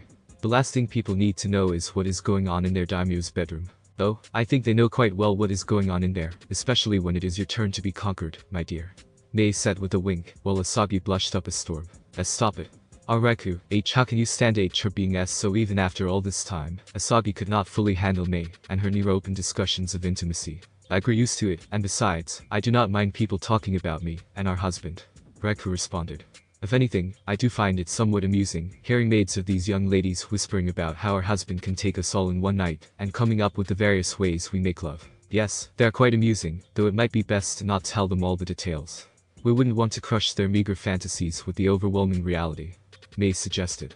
Those poor girls wouldn't be able to handle knowing the true potency of our Lord. Mei giggled suggestively, with Naruto shaking his head at that. I think that is enough of such talk. We don't want Asagi to blush up even more than she already is. Naruto told them, with the other agreeing, before he remembered something. It's almost time. You have an appointment with the minister.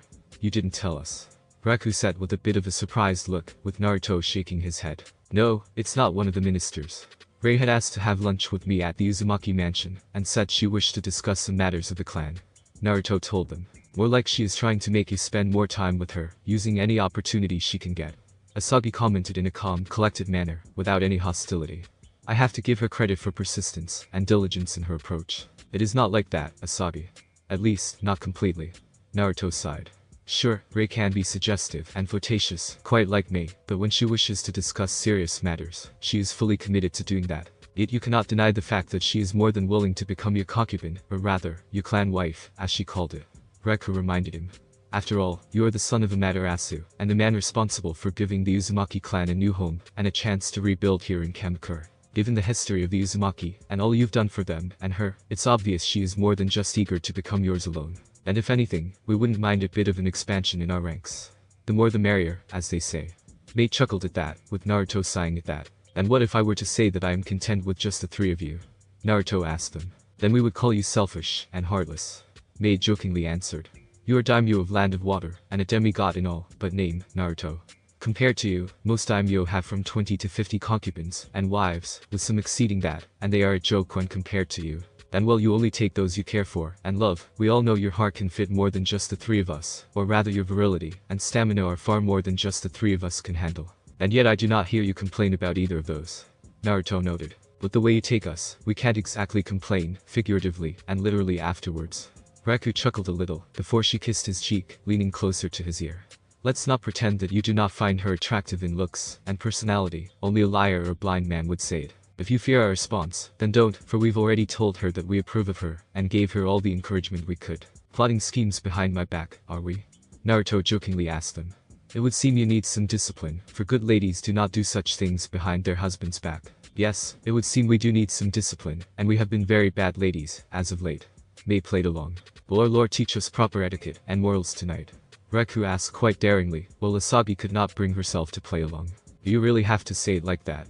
It's embarrassing enough as it is, T2 asked. T2 Asagi stammered, with Naruto turning to her and putting his hand on her cheek, calming her. It is part of the fun, but if it makes you uncomfortable, we can always stop, Asagi. Naruto assured her, with her feeling a little more confident, deciding to respond. And OP, perhaps our Lord C could make it home earlier tonight, as so that we could attend him. Asagi said with a red face in an act that was solely reserved for when she is with Naruto, and is open to intimacy, with Naruto smiling, and leaning to her ear. I will, Asagi, now that you are wishing for it. Naruto assured her, before giving her a kiss on the lips, which she shyly answered to. And where will my lady attend me? He asked her quite daringly, with Asagi knowing what to answer. Only in what her husband desires, Asagi responded, with all of them knowing what it meant. At this point, the answer didn't matter to them, for it was always the same, as it used to be, and all three ladies knew it, for they knew that while Naruto appreciated romance and intimacy, when he gave them such a question, it meant that the incoming night shall be one of passion and lust. And that meant that there would be no such need for fancy clothes or intricate lingerie to entice their lord, for nothing enraptured him more than the natural beauty of his wives. After bidding his wives goodbye for the time, and giving each of them a kiss, Naruto departed with his guards to castle, eagerly awaiting the night that is to come, and already planning ahead his talk with Rei.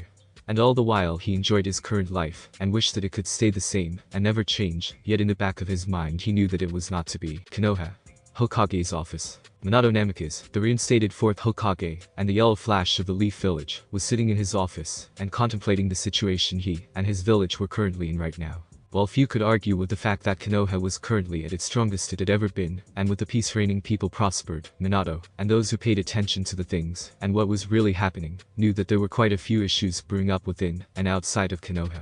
And this was not something that Minato had to deal with when he returned with his family back to Konoha, at an earlier date than he and Kushina had planned, something that was brought about by Naruto's death. While a normal parent would still lament the fact that his son had died, and that he had to face such great mistreatment and pain from near the very day he was born, he was not a normal parent, especially towards Naruto.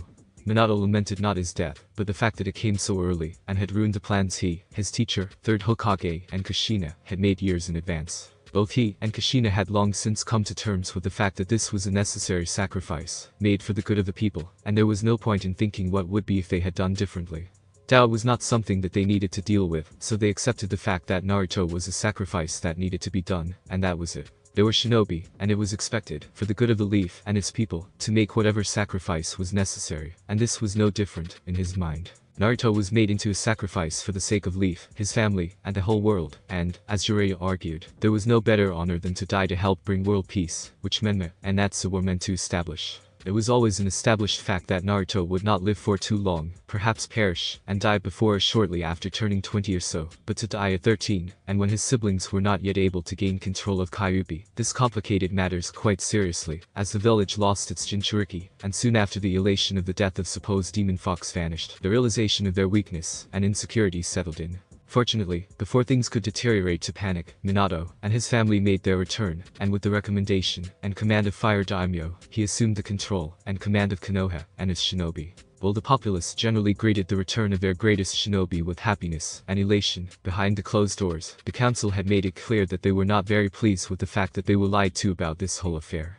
The civilian and shinobi portions of the council have already gotten used to the fact that they held a great amount of power, and even were able to bend Hokage to their will at times, and finding out that there was such a scheme in place was not pleasing for them. Not to mention the elders who have long since grown comfortable seeing themselves as equals to the Hokage, and they were not about to give Minato any more power than they thought he deserved, for he was a youngster who needed to learn how to respect his seniors. In short, Minato returned to a not fully prepared village that he could steer in whatever direction, but to a viper's nest with power plays, factions, schemes, and plots, with him being forced to somehow navigate it all, just to manage to get his will done. What also complicated matters was the fact that Orochimaru was still at large, and with Uchiha Sasuke as his apparent apprentice, and a whole hidden village under his command, and he had managed to shatter the myth of Konoha's complete superiority and invincibility. While the damage done during the invasion was long since repaired, it still caused long-term ramifications down the line that Minato and Konoha were dealing with. Their old enemies, Iwa and Kumo, were again rearming themselves, and quite clearly itching for a rematch, while Suna had pulled away from their alliance about a year back, based on the unreliability of Konoha in matters of security and assistance. To add more insult to that, mere days later it became known to Konoha that Suna was now in the process of improving relations with Kurigakure and Land of Water through their daimyo.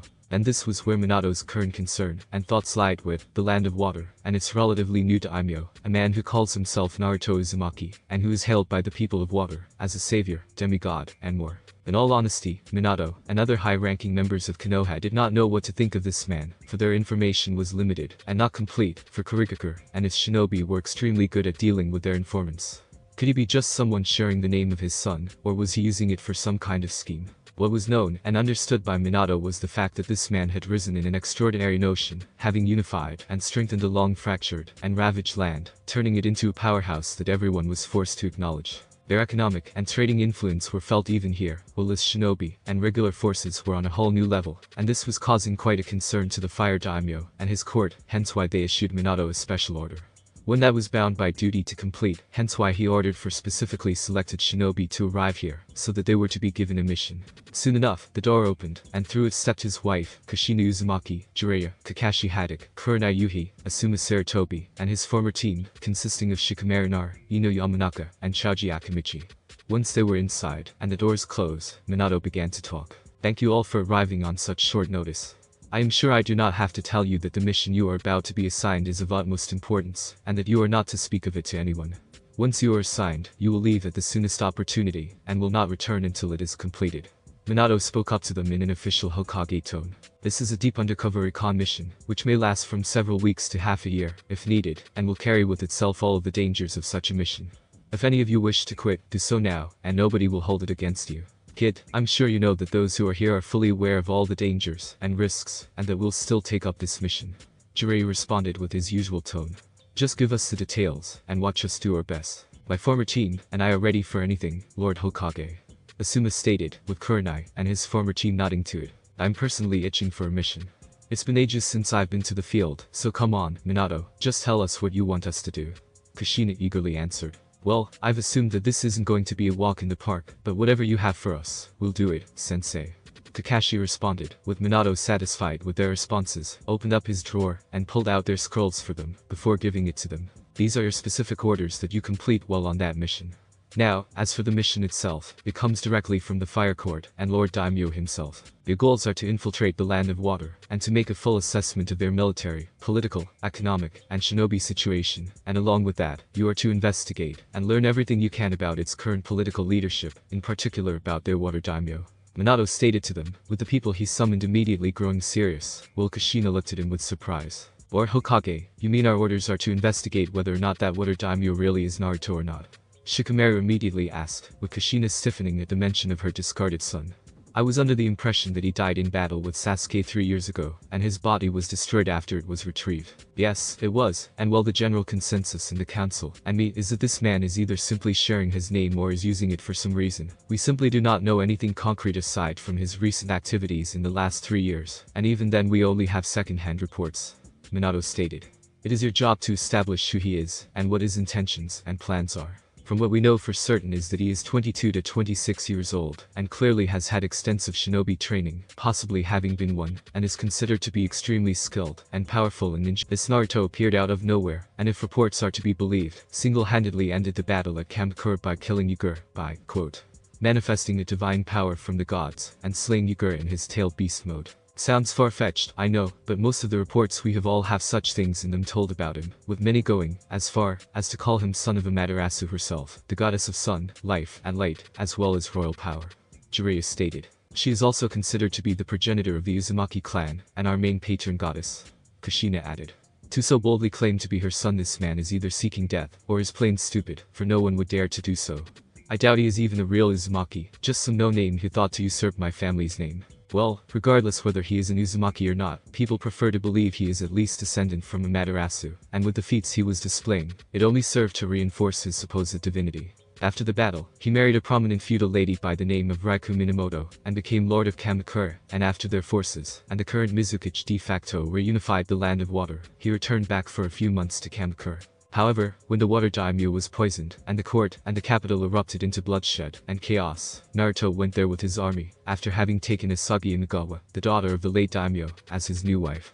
Jiraiya continued. Instead of pledging to any of the factions, he instead seized the capital and the castle, imprisoning the feuding forces, and after a supposedly democratic council, he was elected new daimyo of water, and right after that, he executed everyone who had participated in the bloodshed. In one fell swoop, he had effectively eliminated anyone who would have opposed him and his reign. From what I heard, it sounds like this man had actually orchestrated the entire affair and used it to seize power and become daimyo himself, while using the Imagawa princess to legitimize his reign. Kakashi added. Whatever the case, he had gone from a simple lord to daimyo in a matter of a year, and that is not something that most men can accomplish. Wait, you said that he was already married to that Raikou woman, right? How could he marry an Imagawa princess if he already had a wife? What a drag, didn't your mother and father tell you about such a thing as polygamy and how it's still practiced? Shikamaru asked her, with Ino shaking her head. Man, what a drag. Basically, a man of noble origin and status, from a low-ranking samurai to a daimyo, has the right to take up more than one wife, with most of the women taken becoming his. Shinobi also have that option, but generally avoid doing it, unless it is to preserve the clan's special abilities, traditions, and clan itself. So this Naruto might have more than just those 2 wives. In fact, he might have a harem of up to 20 or 30 women in it, and it would be totally normal. You? What a pig. Ino said with disgust. I can see how this person would be able to destroy the entire daimyo family, while also taking the last of its members to bed. Man, he must be the absolute worst. Maybe, Yidi is also the man who unified the country, and made it into a force to be reckoned with again. Kurenai added. According to what I heard, he made the land of water into a prosperous and wealthy country, as well as bringing it peace and unheard before stability. And while he is ruthless with his enemies, and merciless towards those who dare oppose him, one can't argue with the results. What's that, Kurenai? Am I hearing a hint of admiration in your tone? Asuma asked her in a bit of a teasing fashion, with Kurenai simply rolling her eyes at that one. All I am saying is that this Naruto Uzumaki, or whatever his actual real name, is certainly not someone to underestimate. Kurenai stated, before turning to Minato. What exactly do you wish for us to learn about him, Lord Hokage? Within those scrolls are your specific orders, which will give you individual tasks to accomplish, so you can learn all about it there. Your first real challenge will be getting to Land of Water and Kamakura, the current capital, undetected, and unfortunately, it would appear that we cannot use the usual shinobi routes and ways. Minato stated to them. Kurigakure shinobi have so far been able to intercept and either eliminate or detain every incursion into the Land of Water, and our Anbu have had no luck trying to get anywhere close. Hence why you will be traveling deep undercover, with Jiraiya providing you the means to accomplish that. You have until dawn to prepare for this mission, so everyone, save for Jiraiya and Kushina, are dismissed. The shinobi bowed to him and left, leaving him alone with his teacher and wife. Okay, kid, what is it that you want to talk to us about? Jiraiya asked him, knowing that Minato would not have held them back if it was not important. About 2 days ago, I received a report from Kamakura from one of our undercover agents, working for a trader in the Land of Wood. According to his report, there are members of an actual clan Uzumaki present and living in Kamakura in large numbers. In fact, he has stated that they are residing there on a permanent basis, and that their current leader, named Rei Uzumaki, is very close to the daimyo, and that he is considered in all but name their head. Minato revealed to them what he had heard, with Kushina looking at him with shock. Minato, are you sure that this information can be trusted? How many Uzumaki are there in Kamakura? Kushina immediately asked him. I do not know the exact number, but he stressed that it was enough to count for a standard shinobi clan, like with Naru or Hyuga. I'm aware that the Uzumaki were once one of the largest in terms of numbers clans in all of lands, which was part of the reason they were able to control an entire country on their own, not to mention having about 5 small clans as their vassals. Minato said. Your specific mission, Kushina, will be to come into contact with them quietly and use your connection to them to gain information about Naruto, and if possible, convince them to come to the Hidden Leaf Village. Given the history between our people, I am hopeful it can be accomplished without much issue. Of course it will be accomplished, Minato. I am a member of the main branch of Uzumaki clan, and I don't know who this Rei is, so she is bound to be just another one of the side branch members who got lucky. Kushina assured him. Konoha, I'm glad to hear about it. Minato smiled at her, while he turned to Jiraiya. Your job, sensei, will be to set up a proper information network in the Land of Water, so we may actually start to gain reliable and up-to-date information. Well, that wouldn't be too hard to do, but I do have to ask about something, kid. Jiraiya said. In case this daimyo actually turns out to be who we don't think he is, what are we to do? You mean, if he is our Naruto, somehow reborn and returned older and fully grown up? Minato asked him with skepticism. I thought you didn't believe in such things, sensei. Perhaps before, but after consulting with the toads about this whole situation, let's just say that when they heard about this man, they told me to be very careful with him, and that while Naruto Uzumaki I knew is dead, this one carries in him the will, might, and potential that was once to belong to the dead one. I honestly do not know what to make of it all, but Jiraiya sighed. Just in case, what if it is him? Minato, what are your orders? If it really is our Naruto, do you think there is any chance we could convince him to return back to Konoha? Kushina asked, although she already knew the answer. And give up being a daimyo, one of the most powerful nations, with uncountable riches, and power just to be a lowly genin. Maybe with the previous Naruto it would work since all he wanted was to be a Hokage, but if this one is even half as good as the stories make him out to be, we might be dealing with someone who could give even Shikaku Nara a run for his money in plots and strategies. Jiraiya told her, with Kushina sighing. Still, we might be able to benefit in some form or manner from him, if really is our Naruto. If he really is the same, and one person, then use it to our advantage, if not to gain his trust and friendship, then to undermine his position and power. Minato stated to them. I quite doubt that the nobles, and people of Land of Water, will follow some failed genin from Konoha, once they learned of his true origin. A month later. Kamakura. The travel to Kamakura took much longer than normally would have if Konoha's shinobi had taken a direct route, but since it was obvious that Kurigakure and their new allies, Suna, were watching such approaches, they had to change the strategy. Instead of a direct incursion straight away, they opted to first travel to one of Land of Water's trading partners, Land of Wood, and there find a wood trader who would be looking for some guards to hire. Land of Wood, according to Jiraiya, was one of the main suppliers of expensive lumber, and their traders were a regular sight in Kamakura and other ports, and Jiraiya was certain that he would be able to find them one such trader. While for a few days they had no luck after arriving at the port town, they did catch a break when Jiraiya was able to locate one merchant who was going to travel to Land of Water, and after some convincing, managed to get them hired. The problem however was that first he would make several stops at other countries and ports, so shinobi were forced to patiently wait until they arrived at Kamakura almost a month after setting out. The journey here was quite uneventful, boring, and downright demoralizing at times, but when they saw the bustling great city that was Kamakura, it had actually served to lift up their spirits. The current new capital city of Land of Water looked like it was from another world when compared to the other capital cities, with even Land of Fire City looking rather underwhelming when compared to it. The bustling full port that was packed with ships and traders in the harbor, beyond which began the expansive city, with buildings towering over the fully paved streets, with electricity and lanterns everywhere. The city's streets were packed to the brim with citizens, travelers, traders, and more, and to Konoha's shinobi, it seemed like all of the water country could actually fit in here. Once they were docked, and having bid their goodbye to their way in, Konoha's shinobi, disguised as simple-looking Ronins, made their way through the streets, marveling at it, and the people in here. Man, would you look at the size of this place? This city makes Konoha look like some backwater town or something like that. Chaoji voiced his surprise, as he looked around. And there are so many people, it almost makes me dizzy. Oh look. There are so many restaurants and cafes. Maybe we should make a stop at one of them, and get a bait to do it. You had your breakfast just an hour ago, Choji. I'm pretty certain that you and your stomach can survive for a few hours without local food. Asuma told him, as he too observed the place. But you are right, there are a lot of people here, more than I ever saw in Fire Capital, that's for certain, and we aren't even at the city center yet. If I were to guess, this is a district allocated to merchants and travelers from overseas, where they can find lodgings for their stay. Might be a good place to start gathering information, what do you think? I don't know about you, but I really want to see what their market and shops are like. Look at what the girls here are dressed in, they all look like they are nobles in these dresses, and kimonos, and this is the stuff I would only wear on special occasions, and they wear it just for an outing, and for a walk. Ino commented. Oh, look. There's a marketplace. After that, Ino and Chaoji went on ahead, leaving their senior comrades behind, with Asuma letting out a sigh. They're supposed to be chunins, yet she still acts like a genin, Asuma said aloud, but making sure nobody from around her didn't hear him. Well, it would appear we are in luck. With such a crowd here, it would be easier for us to get by undetected and start getting the information. Asuma concluded, as they reached the marketplace, and saw just how massive it was, with many shops and traders selling everything, from jewelry to clothes, and more. Well, this certainly puts Konoha's market to shame. Kurina commented, as she surveyed the busy place, before turning to Jiraiya. Do you have reliable sources of information here, Jiraiya? Afraid not, but I'm sure I'll be able to find a way to piece things together, so to speak. Jiraiya said, as he looked around, before picking one of the local traders, and moving to him. Hey there, how's the trade going? Hello, yeah, trade's going well. You're in luck, I still have some fine fabrics, if you are interested, for a reasonable price. Better buy them now, cause before the end of the festival tomorrow, I'll be all out of it. Merchant told Jiraiya, with him deciding to decline. I think I'll pass for now. You say there is going to be a festival tomorrow? Jiraiya asked, with the merchants nodding to him. What's the occasion for a celebration? Sakura blooming.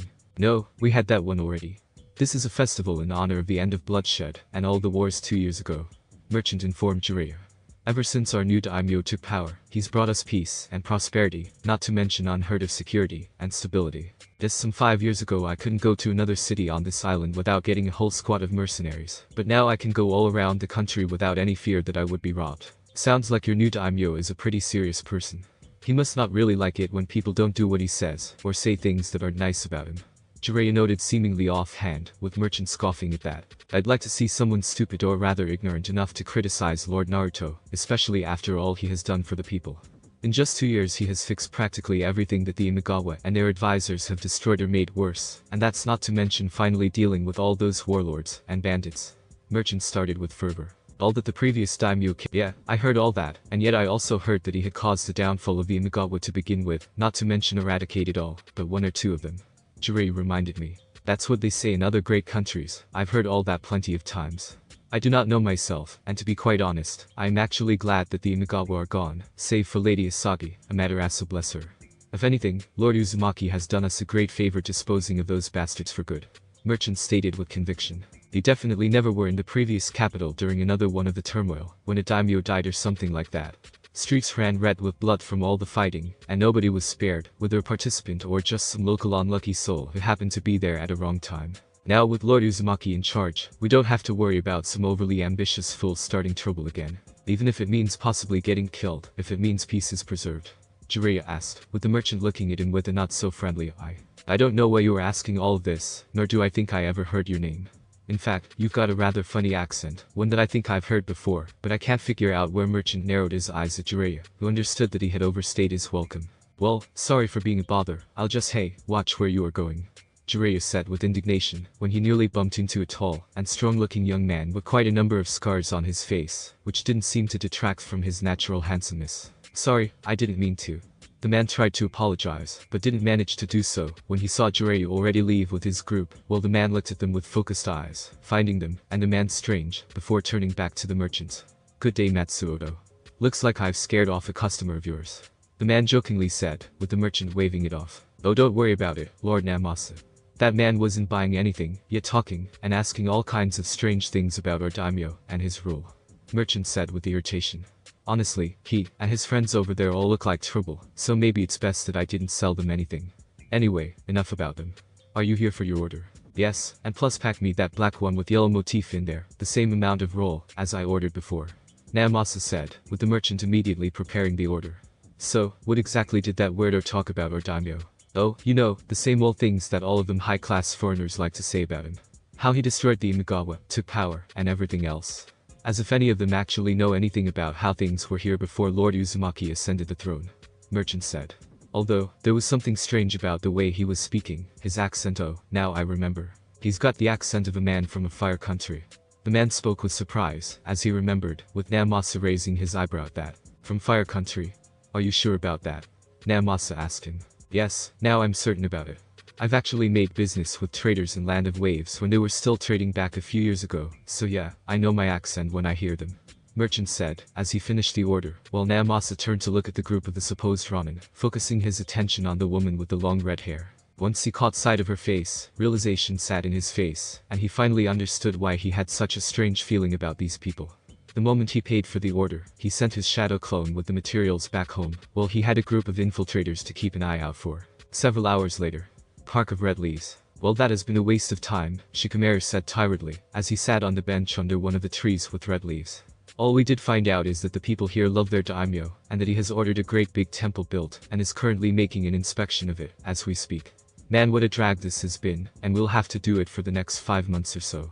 Why did I agree to it? Because you wanted to get away from your mom who has been nagging you about getting your life together. You know, jokes, with Shikamaru groaning at that. I don't know about you, but I had a blast of a time. Well, at least one of us enjoyed themselves. Kakashi commented, before looking at Chaoji chowing down on some food. Well, the two of us are enjoying ourselves. We didn't really learn all that much, but this is something. In fact, we have a chance to get a good look at this Naruto Uzumaki. I say we sneak to that new temple he is inspecting, and get a good look at him. Jiraiya said, with Kushina agreeing with him. It would be good for us to know at least how he looks. If you are wondering how he looks, you should have waited for tomorrow. Suddenly a new voice startled all of the resting Konoha shinobi, forcing them to rise up and ready themselves.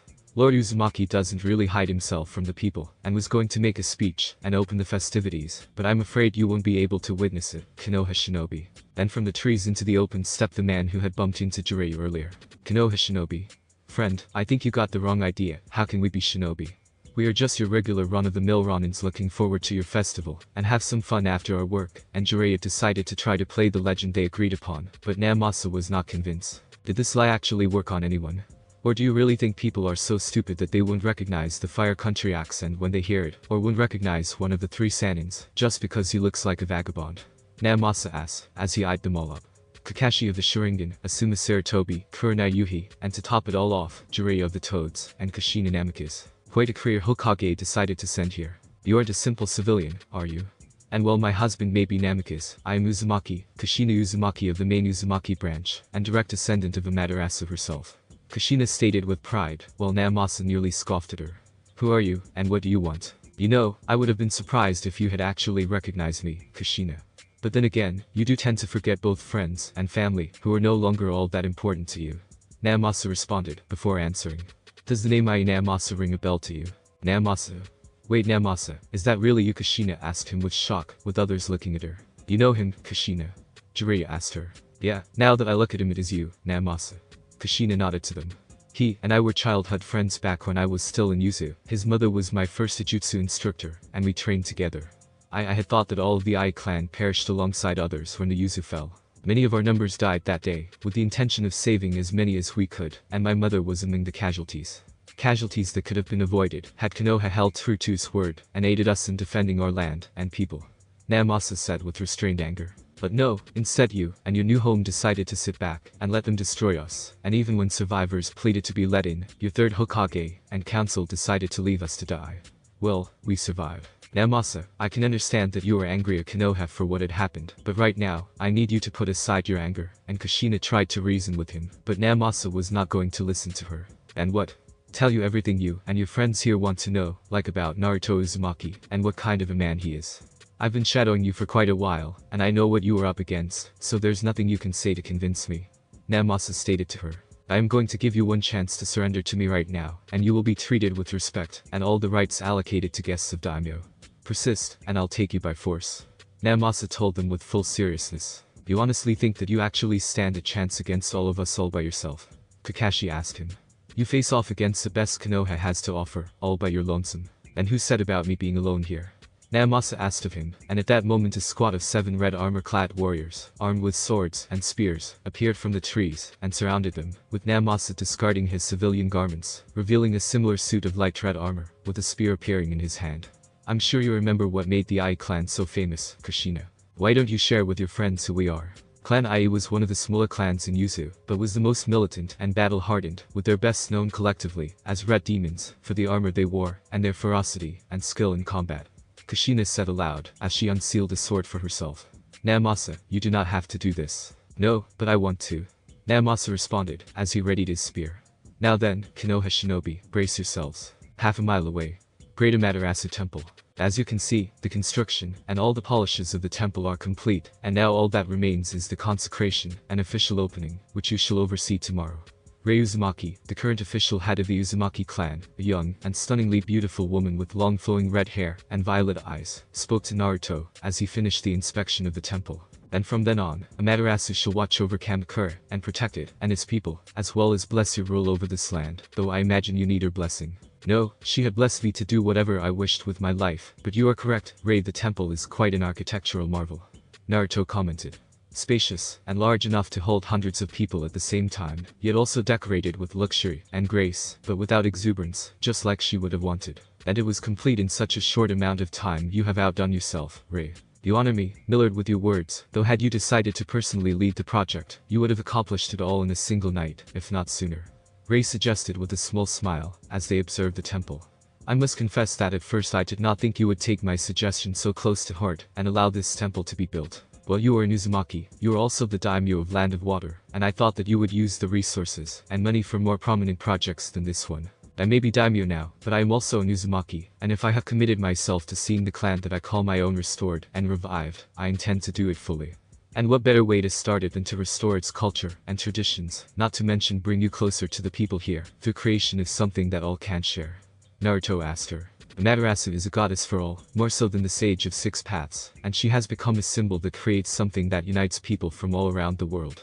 She would not object to usage of her image if it means bringing people together, and while there are many projects that also require resources and time, one can't forget about the culture and what makes a people unique. Ray listened to him and nodded with a small smile. Spoken like a true enlightened son of Amaterasu, and while we have this opportunity, I wanted to ask if you had given any thought to my proposal.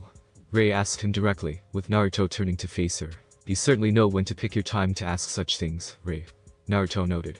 And here I was trying to impress you with all the philosophical discussions Uzumaki Daimyo jokingly stated, with Ray chuckling at it. A good effort, though at this point a bit unnecessary, for I am thoroughly impressed by you, and have been so for quite a long time now, hence why my boldness when asking you if you have given thought to my wish to join you, as more than just your close friend, and member of Uzumaki clan. Ray said openly to Naruto. The clan and its members are fully loyal to you, and are eternally in your debt for what you had done for, and to us, Naruto, but to leave you without a justified reward, would be at the very least ungrateful of us. And what better reward there is for a savior of an entire nation than his princess? A simple thank you would have sufficed. Naruto said dryly, with Ray shaking her head. Maybe for you, but not to me. Ray said, as she drew his gaze. We both know that I shan't relent in my desires and attempts at Naruto, and I know that I am attractive to your eye and soul. Why waste time with this indecisiveness instead of allowing us to finally embrace each other, as lovers should? Maybe because I was actually trying to time it perfectly with the festival, to give a certain special feel, so to speak. Naruto suggested, with Ray chuckling to him, before moving closer and nearly touching his lips with her own. I see. Well, then I suppose I can wait one more day, but after that, my lord, I shall show you the true depths of an Uzumaki love. And at that moment both Real and Naruto felt a powerful spike in chakra not so far from them, which immediately ruined their moment and returned them to full seriousness. That chakra spike came from the Park of Red Leaves. It's almost like there is a battle happening there. Ray said, as her sensory abilities kicked in. There's a battle, and one of my best generals is waging it with his troops, without me knowing anything about it. Naruto added, as he immediately recognized the chakra of Ainamasa, before his senses picked up the signatures of the people he was fighting against. Well, now this is interesting.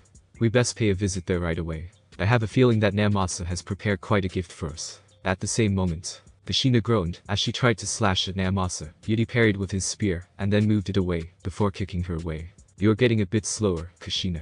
Do not tell me that the Kushi life in Fire Capital, and now in Konoha has softened you up so much. Namasa taunted, as he pressed on the attack, while his Red Devils were engaging the rest of Konoha shinobi, keeping them occupied. And this is the infamous Red Death of Konoha. I would have thought you would be able to at least keep up a decent pace, not lag behind like this. He locked weapons with her again, with Kushina finally having a chance to speak up. What are you trying to accomplish here, Namasa? Do you honestly think that with such a small force you can take us down? Soon enough we will overpower you, and get out of here, before any more of your reinforcements arrives. Kushina assured him, with Namasa smirking to her. Well, then it is a good thing that my reinforcements are already here. At that very moment, he and his Red Devils disconnected from their enemies, distancing themselves, and in the next moment, golden chains flew towards all of the shinobi, entering their chakra systems, and paralyzing them. Genulai Namasa, it would seem that you have been quite busy this afternoon, snuffing out such interesting rats. Naruto Uzumaki, daimyo of the Land of Water, made his appearance with Rei Uzumaki, who casted those chains out of her hand. Care to share why you did not feel it to be necessary to report the presence of Konoha shinobi here right away? My apologies, Millard. I did not wish to make such claims without first making sure that I was correct in my suspicions, and when I was, I decided to use this opportunity to lock them in one place, and not let them disperse. Namasa reported. I have already dispatched for the reinforcements covertly, but I did not expect you to show up in person to deal with them. You've made quite a spectacle for me, and Ray to observe VR sensory abilities, and once I sensed who exactly you were dealing with, I felt it required my personal attention. Naruto responded, as he stepped closer to Konoha's shinobi, looking at them with a curious eye. Well, I have been expecting Konoha to send at least someone here for quite a long time now, but I must admit that I was not prepared to see such an ensemble. Naruto said with a smile. Who are you? Jiraiya spoke with hardship through paralysis, with Naruto turning his head to him. What's the matter, pervy sage? Is your memory failing you, or do you have difficulty realizing the truth, especially when it stares right at you? Naruto asked of him, as he moved closer. Well, let me dispel any and all doubts that you may have about me. In our very first meeting, I had to chase you around all of Konoha, just to make you train me, and even then when you trained me, all you did teach me was a summoning jutsu, and nothing else at the time. Oh, and to get me to make a proper one, you threw me into a hole in the ground, with walls of it covered in spikes. I recall Gamabunta being quite displeased when I had summoned him there just to save myself from becoming stain on the dirt. Jiraiya's eyes whitened when he heard him say all this. No, it cannot be Naruto. Jiraiya asked him, with Naruto smiling at him. Yes, Jiraiya. It is me, the one and only Naruto Uzumaki, the one after whom you are chasing now. Naruto responded to him and the others, revealing to them all who he really was. Thanks for watching my video, and make sure to check out the author of this fanfic. Link is in the description. See you next time. Till then, sayonara.